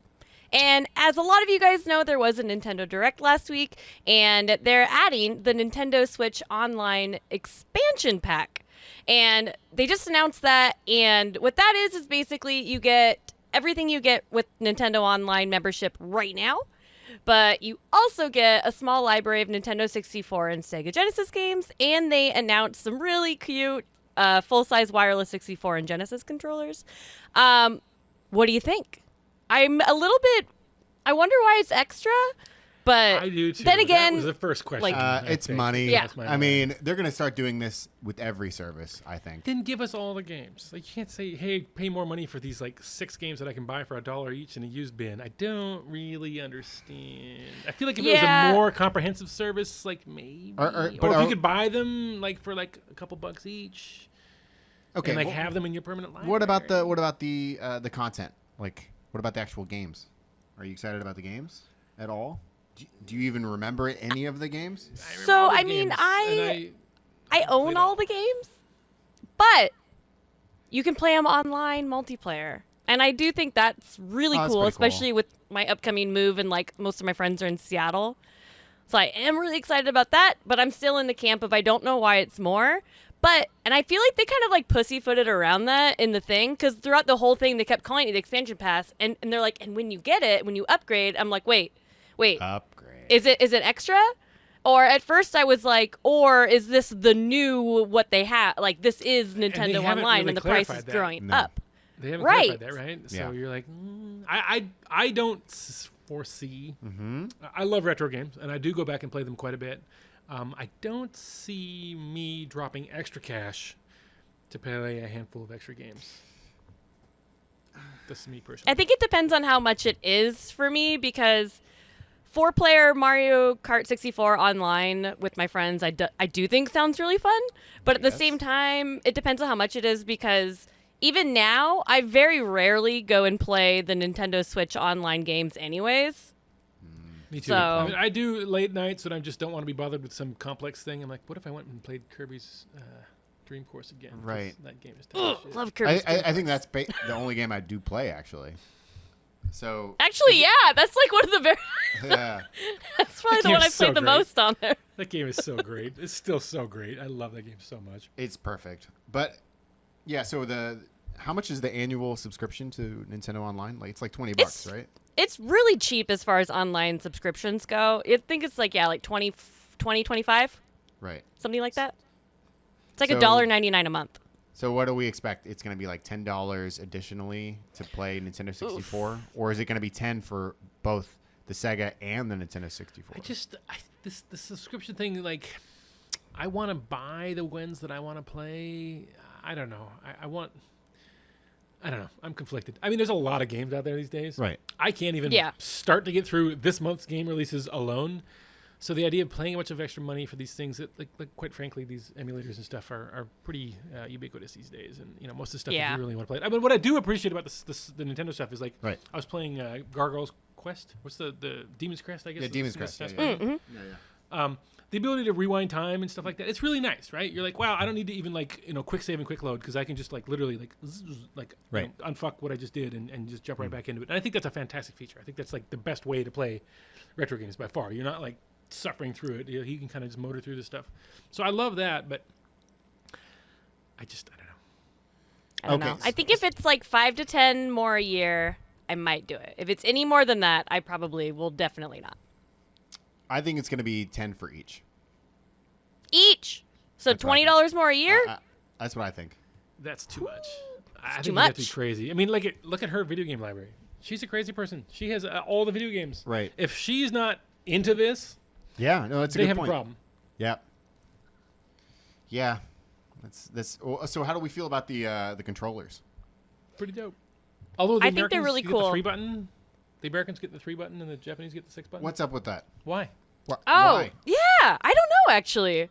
But what I was thinking, granted, I think they're like $50 each is the only, like, downside. Because if you're like, oh, I'm going to play with my 4-player, 64, and then I'm going to play 2-player Gen. Oh, my God, it's going to be so much money. Oh, Jesus. But I have noticed, though, with specifically Nintendo 64 games, I have the weirdest muscle memory with that controller because the controller is so different.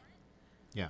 That I, like, really feel weird. Like, I remember when Ocarina of Time came out on the GameCube, and I was playing it, and I'm like, this isn't right. Because I have the weirdest, like, Z targeting, like, trauma, apparently. It's in there. It's burned in there. There's no doubt about it. Yeah. That being there's said, certain like, games I feel weird, but I'm feeling a rumbling deep in here recently about wanting to play Ocarina of Time again. And I bought it on 3DS, and I didn't get very far because something else came out and it lost my attention. But it's so beautiful, and I kind of want to go back and play like an up-res, like nice version of it. And so the idea of going back and playing the stock version on my big TV doesn't really excite me. I kind of really want a nice cleaned up version of that. And the 3DS version was like dope. It was great. Right. They did a really good job of it. 3DS version was great. And the fact Having again, the thing right there, the menu, Water Temple was so much better. And 3D, I'm big into depth perception, and having that just like it felt amazing. Like it was really, really cool. So I think I'm going to try to find time to go back and finish that on my 3DS in lieu of these new services they are providing for myself personally. All right. So what if I told you that I'm really interested in this service and I'll probably buy it day one? I think it's good. Yeah. I think someone needs to. I don't have a giant game collection, and for me, this seems right. I don't know how much it's going to cost. If it crosses the price threshold of greater than the actual service, then I don't feel as excited. But like if it's like $5 or $10, the thing is, I mean, this is a very specific problem here, but you take a train for an hour south of here, and you go to Osaka to these used game shops, and they've got everything that you've never heard of as well. And some of them are getting more expensive now, but like there's a lot of cheap games. Sure. And you could just buy everything. And so if it's going to cost anywhere close to, I mean, some of them are really expensive, obviously. Right. Like there's some stupid ones that are like, right, of course. But I don't know. To me, it's again, this is a very specific thing. But I get super excited. I go down there. I'm like, what is this? Like, I'll buy games just for a cool package. It's like $10. Like, dude, this is badass. Yeah. Like, there's NX stuff that I've never heard of before. Like, NES NX stuff or Famicom NX stuff that I've never even heard of before. I'm like, oh my god, Jesus! Have you seen Jesus? What are you talking about? There's a game called Jesus? It's an NX game Jesus. called Jesus that has the baddest ass package you've ever seen in your life. I bought it just because it's so badass. It just sits there in my desk. It's called Jesus. It's called Jesus. That's pretty tight. It's pretty tight. Yeah, all right. Speaking of badass. Yeah. Could be badass. I mean, I guess it depends on who you ask. During that same Nintendo Direct, they announced the cast of the new animated Super Mario Brothers movie. And I'm sure you guys saw the cast. Sure did. Yep. For a quick recap of the key people. So Mario's Chris Pratt, Charlie Day is Luigi, Anya Taylor-Joy is Princess Peach, Jack Black is Bowser, Seth Rogen is Donkey Kong. So like there's this is like it's all Hollywood. Yeah, It's all it's pretty big budget. It's pretty crazy. Yeah. What do you guys think? I mean, I think that I don't know how I feel about Chris Pratt as Mario just because my brain can't quite place those together. Sure. But nothing makes me happier than thinking of Charlie Day as Luigi if Luigi is like Charlie from It's Always Sunny, and I can't get that's what I don't know want how in it's my not life that, now. right? It's that. Right. It's definitely it's that. so good. Yeah. The Chris Pratt part is the part that I'm just like I don't know how that works. Maybe I'm in the minority, and I think like they're going to be hiring the Chris Pratt from Parks and Rec. That's the character they're after for sure. They're going to be hiring that dumb, lovable oaf, and I'm pretty for that. I know that he's not a beloved person. But are they going to currently change his voice to be higher or something? Like it can't just be that. They have to have. He has to make a new persona there that's going to be. Yeah. The new Mario. I guess I have conflicted feelings about that. Well, We'll see. I want to be proven wrong. I mean, yeah, I do too. Like, I mean, I have a really good feeling about this. Like Jack Black. I'm really excited to hear Jack Black as Bowser. Toad is Key. Like that is Yeah. absolutely that's great casting. I like in the Cranky Kong as Fred Armisen. I can just see like that weird character that Fred Armisen does from Portlandia, where it's like the lesbian librarians. I could see it just being this like, oh, I don't really know about that. Like I can see it just being odd and I'm for this casting. Yeah, Mario, you guys might not like him. I think it could work. That's see. me though. We'll see. I mean, they're putting We'll a lot see. of money and effort into this thing, obviously, and it's this is like the grand plan of Nintendo to go broader. I mean, they could have With their IP. easily biffed this and like cast. I don't know anybody else. Like, Captain Lou Albano. yeah, dug him up from the grave, and just you're back, baby. Well, now that we have Charlie Day as Luigi, I just want Danny DeVito as Mario. I mean, that makes them like kinda you've got to makes put sense, trash in right? the wound. You've got to put trash in like. That would have been. That could have been legendary, man. Oh, that would have been perfect. Okay, like you're right. You're right, Kinsey. God damn it. Would have been awesome. All right, and one thing that we've talked about many times in this podcast because I think it's cool. I don't know if Mark thinks it's cool, but we're back at Pokemon manhole covers because I love them so much. But they're, in a lot of big cities around Japan, but they hadn't come to Osaka Prefecture yet at all. And a lot of people were kind of confused since they're, in Okinawa and Kyoto and like Saitama, I believe, and Tokyo, so like Osaka was skipped. But they're finally getting their own. And they're going to be in Higashi Osaka, which is just east of Osaka City proper. And they're all paying homage really nice to the local area. Like, there's one that I saw that is Yamper, which is basically the Corgi Pokemon. But it has, like, Yamper, and it has another Pokemon that I don't know who it is. But there's, like, a big rugby ball going through it. Like, they're playing catch because it's right by the rugby stadium. And I'm like, oh, that's so cute. I've already decided that when I move, I'm going to find I'm going to have a picture at every single Pokemon manhole cover because I have luck. a problem. Have you seen any of them? I have. I'm not a In big real Pokemon life? guy. I feel like I've seen them though and been like, oh. Have your children forced you to take you to them? My boys are not into Pokemon. Okay. Yeah. All right. Mario Kart, Fortnite, Pokemon just sort of missed. Splatoon, little Splatoon here and there. Okay. Yeah, I'm not sure what. I guess I just never drove them to it. Kinsey, do you actually foresee yourself going to Saitama to see these manhole covers? I think it's a worthy journey. I mean, it is kind of cool. I mean, there's other stuff there I want to see anyways, like There's in pretty nothing much to see every in Saitama. prefecture. And almost every prefecture, at least, there's like the local dish and all of that kind of shit. So I'm like, I'm down for that, and I like traveling. So I'm not sure if some of them are going to be the reason for the trip, but if I'm already going there, Or I guess if I've already gotten all of them except for like the one further away place, I'd be like, well, fuck, I gotta do it now. I did all of them. You know, I gotta say, I'm very excited for you to get here because I think Japan is a small place. It's a small nation. It's very condensed. It's very dense. But everywhere you go is interesting for a reason that you could never have foreseen before. Like everywhere you go to some little weird town, you're like, what the fuck is that? Like I never even 1,000 years would I have like even built a mental construct of what that thing is because it's just too crazy. And I love it. I love on weekends we just drive. We're like, well, we're gonna go that way today and just see what we find because you're gonna find something crazy. Last weekend, I woke up. It was my little boy's birthday, and we were gonna take him deep sea fishing, but there was a typhoon coming through, and so the trip got canceled. And my wife was like, well, we gotta get out of the house. She's like, here's this 48 waterfall hike that ninjas used to train at with giant salamanders everywhere. I was like, fucking, let's go. Oh, that's pretty cool. It's on. So we drove for like 2 hours. We just drove into the countryside and little weird side streets and shit, just like out in the middle of nowhere. Brought Colin with us. Probably the most amazing hike I've been on in my life. All right. Unbelievable. Unbelievably beautiful. You get to go through a giant salamander museum. Oh my God! With giant salamanders everywhere. Can you eat salamander? No. Okay. But we went through that and... you know, we had like a weird little local dish. They had like a local specialty thingy that we ate. And just like, I don't know, it was like the most... Was it salamander? No, it wasn't salamander. Although I found out that sansho, sansho is like the stuff they put on unagi. Yeah. It's like the... salamander sauce. It's basically salamander pepper because the salamander apparently is structurally a lot like unagi. It's kind of soft and fluffy and it's got that same sort of sweet flavor. It's like a $10,000 fine if you touch one now because they're protected. I did see one the weekend before that swimming in the river for the first time ever in the wild. I saw a big tail sticking out of a crack in the rock. I couldn't catch him.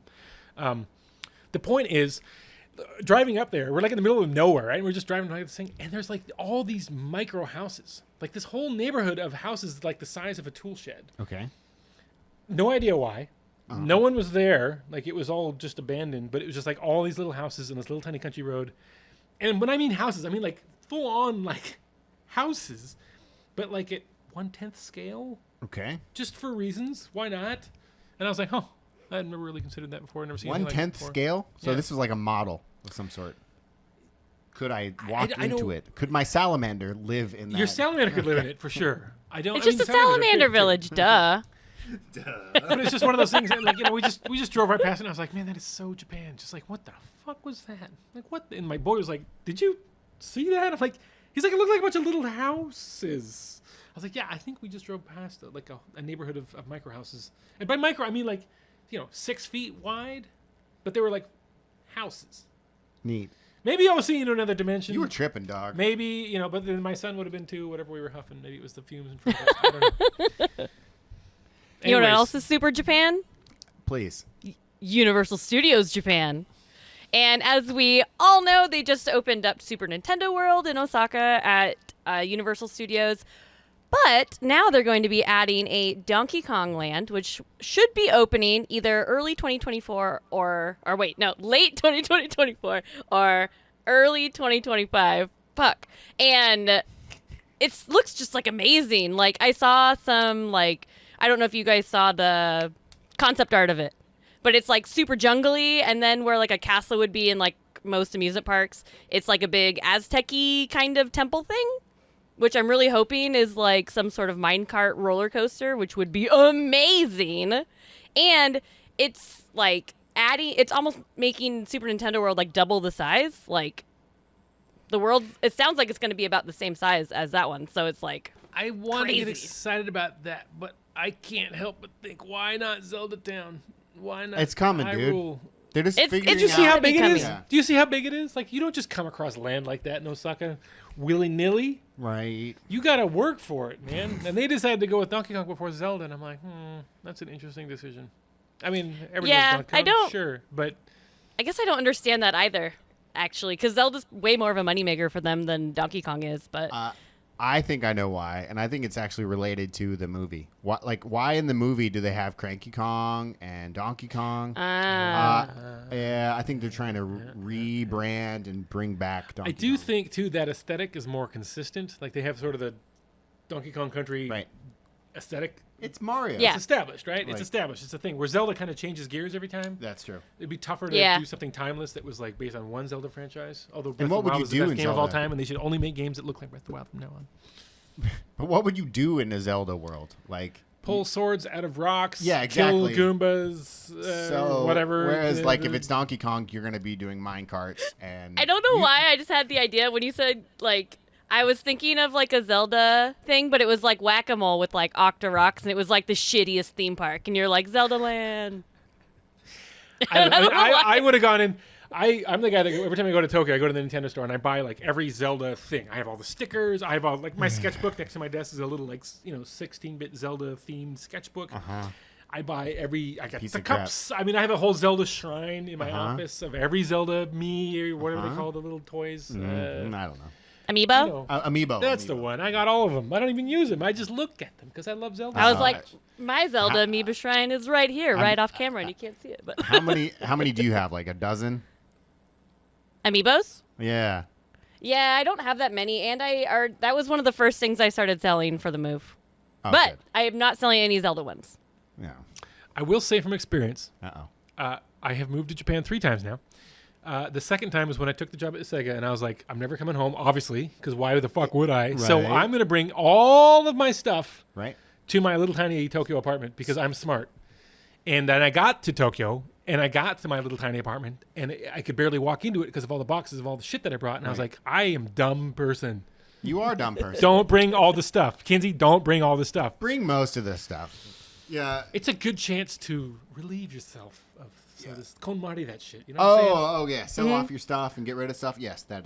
There's so much new stuff to get here that if you bring all your old stuff, you can't get new stuff. So you should not do that because there's True. cool stuff here. I feel like I'm doing like a little bit of both. I'm selling some stuff off, taking stuff that I probably don't need to take, but I'm taking it. I've had to kind of like back off on buying new stuff because there's so much right. cool shit. But I still end up buying cool shit. So You do have a lot of shit. I do have a lot of shit. It's all cool though, right? I mean, It is it's pretty all cool. I mean, it's pretty cool. Like if got you're some gonna stuff. make it onto the rack now at this point, you need to be fucking badass. All right. All right. Oh, I'm going to buy so much shit when I move. With a purposeful grimace and a terrible smile, join Nikki and Wyatt as we stomp our way through the history of Toho's Dai Kaiju films in Discuss All Monsters. Are you telling me we're going to discuss all monsters? We won't stop until there isn't a monster left to discuss. Smash that play button like Godzilla and King Kong smash an 18th century Japanese pagoda. Only on the Greenlit Podcast Network.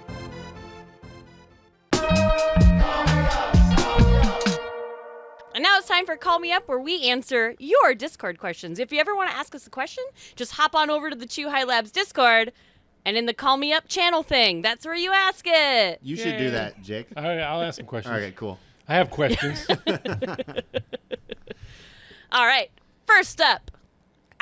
So preface, I am really excited for these questions because 98% of them are food related, and Yay. food is basically my hobby. So Welcome to Kyoto, baby. Yeah. You ain't seen nothing. can't wait. All right, first up, Pepsi or Coke? Coke. I don't like cola flavor. Oh, yeah. Neither. Okay. Well, I mean, that's. I like There's Coke. not many things I don't like, but I guess if I had to pick, it would be Coke, obviously. But I don't like cola flavor. Like a Jack and Pepsi? That sounds horrible. Yeah, no. Too sugary. Yeah. Well, I do like Jack and Coke. If you add some alcohol to it, I'll probably drink it. I don't drink soda, but every once in a while, I'm like, I'll see Yeah. a cold Coke on a hot day. I'm like, I'm going to splurge, and I'm going to drink a cold Coca-Cola. I'm going to drown the whole thing, and I'm going to burp. It's going to be amazing. With fast food, it's dope. Oh, fountain soda definitely. Oh, fountain soda's good. Fountain soda and glass bottle soda. Okay. Oh, yeah. Next up, Yeah. top 5 fast food restaurants. Since 5, let's each do 2. Burger King, definitely. Whopper, best. I think Wendy's is pretty good, too. Wendy's is pretty good. Wendy's chicken burger is pretty good. I think Kinsey and I might share this one, but Taco Bell. Taco Bell! I'm- number 1. Taco Bell's number 1. And So Taco Time, does that count? That's a Seattle chain. Taco Time? Taco Time. No. It's it not doesn't. really a national chain, but you know what I'm talking about. Taco Time is tight. I know. Yeah. I like Taco Time. Every time I go there, I just end up spending like $35, and I'm like, "Fuck you, not fast food." And I get really mad. But it tastes good. Does Five Guys count as fast food, or is that? I think it still slides in. Yeah, I think so. I was Okay. not impressed, Well, you're wrong. but I put up a good Okay. Whopper in a day. All right. Well, yeah. Okay. And Yeah, Kinsey. Taco Bell, and I gotta go with McDonald's just because of how much I could literally live on McDonald's fries. I love them so much, but only when they're hot, because once they get even slightly less than warm, they are no longer good, and they are You garbage, and you cannot reheat You them. cannot reheat them. No. They're weird. They become chewy and You like, can toast them. So in Japan, you get the little toaster ovens, and No, you those can't. things you reconstitute can't- French fries. you ca- They do. Not McDonald's. Try it. Not in my Have you house. tried it? Of course I've tried it. I'm telling you, man. I don't believe it either, but I'm like, I get those fries sometimes, and I put them in there. I'm like, wow, this kind of brings it back to life. I think Burger King fries reheat, but that's Burger King just fries are my favorite, so I could go on. I feel like could wax steak eloquent. fries reheat, like the big JoJo fries. give me They get all oily and greasy and disgustingly perfect, and I'm a fan. You can buy them across the street at the grocery store from my house, but then they're cold, and you're like, who eats cold steak fries? That's crazy. But then you bring them home, put them in the toaster oven. All of a sudden, everything makes sense. Everything clicks. All right, next question. Yeah. Favorite way to eat beef? Oh, fudge. Yakiniku. So like a steak, a hamburger, like that. Grilled Japanese style, grilling it on coals.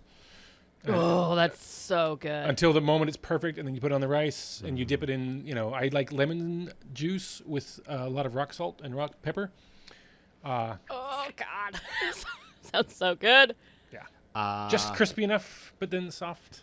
New York strip, 16 ounces, as rare as it gets.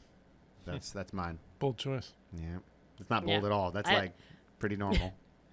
God, I like rare beef. God, I don't know what my favorite is. I really like steak. I love like teppanyaki style Korean barbecue beef. Like, oh fuck, that's so good. But I like that when they put it in here, they were like ways to eat beef, tacos, hamburger, steak, and I'm like, fuck, I also love steak tacos. Oh God. Yeah, but also ground beef is good. Fucking. I think ground beef is my least favorite way to eat beef. All right. I don't know what it is. Like, right. I've noticed A as I good get older, burger is a like, good I burger. prefer. I like a good burger, but I have started gravitating towards like chicken burgers, and I don't know why. It's the Still thing. hella good though. Yeah, they're pretty good. Actually, beef is probably my favorite food in the world, and I have stopped eating it for the most part for environmental and ethic reasons.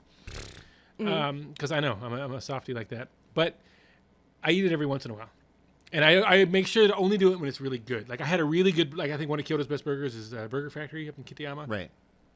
I had a double burger for the first time in like a year. So I just Shit, want it was to good. I want to repeat that sentence. I've stopped eating beef, For the most part. except when I haven't. Yeah. That's okay. And for my birthday last year, we went to a really fancy Real yakiniku strong on your place ethics downtown. there, aren't you? Hey, once or twice a year is a responsible way. I'm not shutting the door, all right? All right. I'm leaving it open just a little bit. I'm a responsible, Gotta sneak some of that beef through. responsible God, I beef love eater. beef. All right. All right, changing a little bit of gears. Don't worry, we'll be back to food. I purposely put them in chronological order of how they came in because I didn't want to group all the food together. We gotta, yeah, you too. Okay. Do you play mobile games to unwind? Do you crush any candy or toss any Angry Birds? I don't play mobile games. I used to play Angry Birds when it first came out because I know it became a thing and like people make fun of it, but the physics in that game are really, really fun. And I really liked it when it came out. But now I don't really, if I'm on my phone, I'm probably either on Twitter or TikTok. I'm on Twitter. I don't really play Yeah. mobile games Japanese anymore. flashcards. I do a lot of that. Yeah. I do that too. Yeah. Twitter. Sorry. Twitter's Actually, like a game. Grindstone. It is like a game. Grindstone by Cappy Games.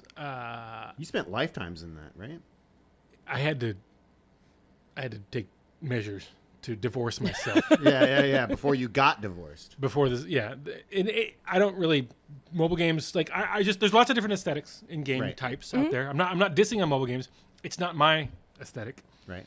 I prefer action games with really tight controls. Like that's just kind of my thing, and that's tough on a piece of glass. For puzzle games, It works. Most of them, I don't care. I started playing Grindstone. My good friend Chris Petrowski was the director of it, and he's one of my good friends. And I think his games are great.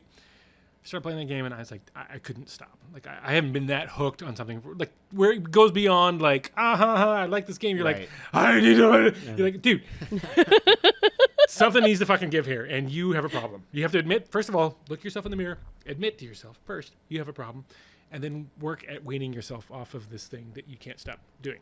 So I did, and then I slipped back in a bit, and I was like, just don't.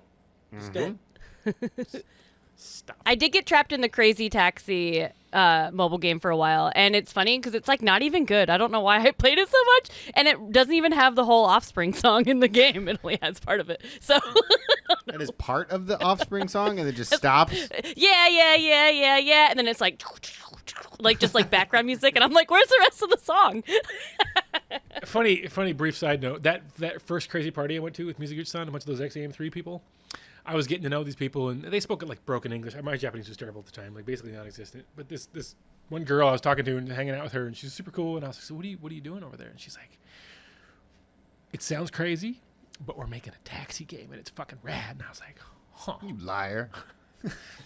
Crazy Taxi. It made an impact. I would say it had a social impact bigger than you or me. I would say, especially you. I So- love that game. This city, it was a big deal. All right, next up. If you had a time machine and could go back in time, which time period would you go to and why? I would go to 1960s Tokyo. I wish that I lived mid-century. Fuck yeah. I love graphic design. I love mid-century design across the board in any nation. But Japanese mid-century design was epic. I wish that I had seen Kyoto and these cities before it went all plastic, when everything was all wood and the old traditional stuff. Tokyo was bombed. It was firebombed to shit during the war. So most of it was concrete and rebuilt. Kyoto was spared most of that stuff. In fact, all of it. And so now they're their worst enemy. Like all these beautiful old wooden homes are being torn down, and they're popping up these fucking disposable plastic homes that drive me crazy. I hate them. They have no flavor at all. Mm-hmm. But I think 60s Tokyo would have been... That's a good choice. I was going to say 80s Tokyo. Also, probably my second choice. I was gonna say 80s Tokyo. Yeah, 80s Tokyo. Yeah, like the Been punk, awesome. the crazy punk rock and the crazy everything. I watched Yeah, Megazone. late watched late Megazone 70s, early 80s. I watched Megazone Would've been 23 awesome. last night in the bath. And it's all about Shibuya and Harajuku and like that era. And I'm like, yeah, that would have been a good time. Yeah. That's awesome. All right, back to food. Okay. Okay. So it's not prefaced here, but I'm going to imagine that it's about French fries. Okay. You have my Waffle, attention. shoestring, waffle, shoestring, or curly. Okay. Let me just start this and say it should say waffle, shoestring, and curly. Steak fries are Just the all of them. obvious Mix it only all correct together. choice. So I think you guys are both mistaken. Well, I also feel weird too because steak fries is one of my number ones, and the other one I just like regular fucking fries. I don't know what it is. Like I feel like waffle fries sometimes they don't. I have a problem. I guess you Waffle guys are just wrong, Curly fries are the last. and Those you are guys the are last just choice. wrong because they all can be equally as good. Waffle fries are dope as shit. I like waffle fries. They're dope as shit. But you can steak get fries- a maximum amount of sauce on those boys too. It's true. I'm just I saying. think that the surface. That's what I'm saying. They collect sauce, and they're just tools to put sauce into my mouth. That's all fries are. Just so, are you both the steak family? Easily. Yeah, steak fries are the best kind of fries. Yeah, it's hard. Crispy on the outside, soft on Like- the inside. When they get really thin, it's tough to have that variety of density. I feel like the only time I ever see shoestring fries is at really fancy restaurants, they and get then I'm cold always so disappointed. quick. And they get cold cold immediately. How do you? No. Okay, well, I'm buying you shoestring fries for lunch today, and you're gonna love them. Okay, just saying. All right, last question. I love that we had so many questions this week, and most of them were about food. I think a lot of these people I recognize the names, so they're all people who've been listening for a while. So they're like, "Oh yeah, they really like talking about food." Yes, we do. Okay, last one. Actually, technically not food, but top 3 favorite non-alcoholic drinks. Sparkling water, think- hard ginger ale, Hard. Say ginger hard ale? ginger ale. Well, whatever this stuff is. Like, Non-alcoholic. He meant spicy ginger like really ale. spicy ginger ale. Oh, ginger ale is definitely up there. And I think can I tell you my dirty probably- secret? And people laugh at me for Yes. this. Yeah. And I don't care. I'm proud. You don't wear underwear. I like Japanese non-alcoholic beer. It's good. It's like it tastes better than Budweiser. It tastes better than shitty American beer. It has 0 calories. You can drink it guilt-free any time of day. You can have it for fucking breakfast. No problem. You don't I have a had problem. some last time I was there. It was good. Okay, as someone who It's fantastic. has someone who actually drinks it, I'm gonna tell you it's not good. It's fantastic. You just think it's good. It's like sparkling water if it was plus bad. beer. No. Like you're talking about like Budweiser, Miller Lite. Like that is terrible fucking beer and you should never put it in your body. This stuff is like, it's not bad. You have it with a meal. It's like, and here's the thing. The first beer doesn't get you drunk. It's more of an emotional attachment. Sure. So that first beer is a freebie, as I see it. Yeah. You have that first free beer, and even if it's non-alcoholic, because the Japanese drinking and driving laws are very, very, very strict. Right. Very strict. Like, you'll fucking go to a gun range and be killed at bullet point Yeah. if you drink and drive here, which I am totally on board with, by Right. the way. Yeah. Same. So, as someone who enjoys alcohol, enjoys drinking, I like to go out, and even if I'm on the road, I can have a beer Right. with dinner, because the one beer is never going to get you drunk anyway, and one non-alcoholic beer is basically like an alcoholic beer Right. without the penalties. Fucking brilliant. I like root beer. That would be my top 3. Oh, root beer's a good choice too, because I really like root beer, and I used to really like Sprite. It's tough to get root beer here. I mean, I pay a lot of But- money, and it's good. Yeah, probably root beer and ginger ale and iced coffee. Yes, those are the 3. I've moved to black coffee because I'm at that age. Right. I'm into jazz and whiskey Ah, and old wood. I moved to black coffee. and yeah. black coffee. And I never thought this would happen. I never thought this day would come. If I start playing golf, shoot me. Yeah, I will. But I moved to black coffee, and I have to say, Japanese kombini, Oh, it's good. black It's weird. dark blend coffee is great. kind of like 150 yen, which is like $1.50. Yeah. It's better than anything I've ever had at Starbucks, easily. Starbucks It's black good. coffee is just not. It doesn't. No, I don't. I actually don't like I like Starbucks' like seasonal or fun weird drinks a lot, but anything that's like really really simple like black coffee, I tend to not like there. It's terrible. I have a new tradition now, because I work at home, or I work at my little kind of. I have a little office that I shed. rent near my house. But every day after lunch, I go to the conveni. I get my 150 yen coffee from the one guy. He knows me every day, and it's just like it's perfect. And you like tasting it, like this is like a good. It's okay. Coffee. Good, maybe not, but like it's really really acceptable. It's pretty good. It's like I enjoy it. I Yeah, enjoy yeah. drinking it. I'm like, wow, this. I'm enjoying the flavor. I'm not just Right, drinking right. it for the after lunch, perk up. I'm like, I really enjoy their black coffee at Famima. all right. Being super jet lagged, I remember, because in Japan when I'm jet lagged, I obviously don't get any sleep, but I also wake up at like fucking 4:30 or 5 in the morning. Right. And so the first couple days I was there, I was staying in Ueno, and I would go to the konbini. I'd get my black coffee, and then I would just walk around Ueno Park at like 5 a.m. and So- it was amazing. A little side rant. All right. Here I don't want to go too deep. It's gonna be deep though. But this is going to go back to an earlier discussion. Okay. Japan has a problem. Okay. With. The whole concept of fucking morning. Okay. Oh, So when you say morning Yeah. breakfast is the band that did the Sable soundtrack, they don't do breakfast here. Their breakfast, if you go to a hotel, whatever, it's like fucking salad and fish and rice. That is not breakfast. I'm sorry.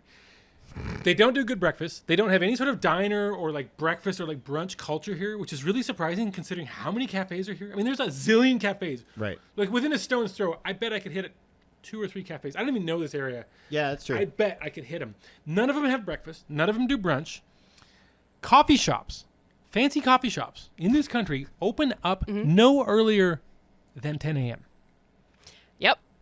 The Being jet fanciest- lagged, I remember being on fucking Google Maps being like, all right, we can go get like breakfast. On the first morning that we were in Japan, I was like, okay, well, I guess we can go get breakfast. We're both awake, like whatever. No, you can't. And we were like looking, and I was like, the coffee shop that near where we were staying opened at like 9 or 10. And I was just they like, have what like the- a piece of white toast with an egg. That's yeah. breakfast. So It's not honestly, it's I nothing hate worth to, celebrating. I hate to be that person, but I'm like, I either went to McDonald's for breakfast or the Combini. And those are like, besides the one day I went and got fluffy pancakes, but even that wasn't early. No. That was like at 11. There's my buddy's house that I always stay at when I go to Tokyo. There's this really nice, like super hipster, like deluxe, badass coffee shop right by the train station. Major train station. Great. Millions of fucking people going to this train station every day on their way to work. The coffee shop opens at 10:30 a.m. Guess when that is? That's after everybody fucking goes to work. What's wrong with you people? What is fucking wrong with you people? Why do you have a business if you don't want to appeal to the people walking past this station, which you're obviously paying a lot of rent for? Why? It's changing though. No, it's not. Yes, it is. No, it's not. It's changing though. Nasty Labs. Nasty Labs. I'd like to thank Jake for coming on, talk about the best game of all time. Yeah, sounds we'd like to fucking thank, fantastic. We'd like to thank Jake for coming on, for making the best game of all time. Thank it's you. A Yeah, no, it's an virtual honor. reality game coming out for the Oculus Quest, Quest 2, PlayStation 4 VR. Also, additionally, it's PC. Technically, Yes. there's a separate build for Quest 1, Uh-huh. Quest 2, Right. base PlayStation 4, Uh-huh. PS4 Pro, Yes. and Rift. So that's 5 Wow. SKUs. That's so well. Dang. Jake, you've been It you've been doesn't sound like a lot. uh-huh. It's kind of a lot. It's been great having you on the show. And as a reminder, Kinsey, As always, go check out Carve Snowboarding. It's out right now on the Oculus Store. And our newest announcement is Cursed Golf, which will be out on PC and Nintendo Switch, and you can wishlist it right now on Steam. great. And where can people find you on social media, Jake? At Jake Kooza, JKOOZA on He Twitter. almost forgot.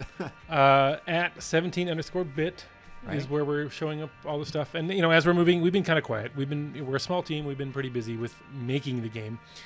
But we're finally moving into, sharing the game with the world and getting Right. people excited about it. So at 17_bit, definitely we'll be showing you all of the latest of the Song of the Smoke stuff. We will be setting up a Discord in very short term, which we have not done yet. Okay.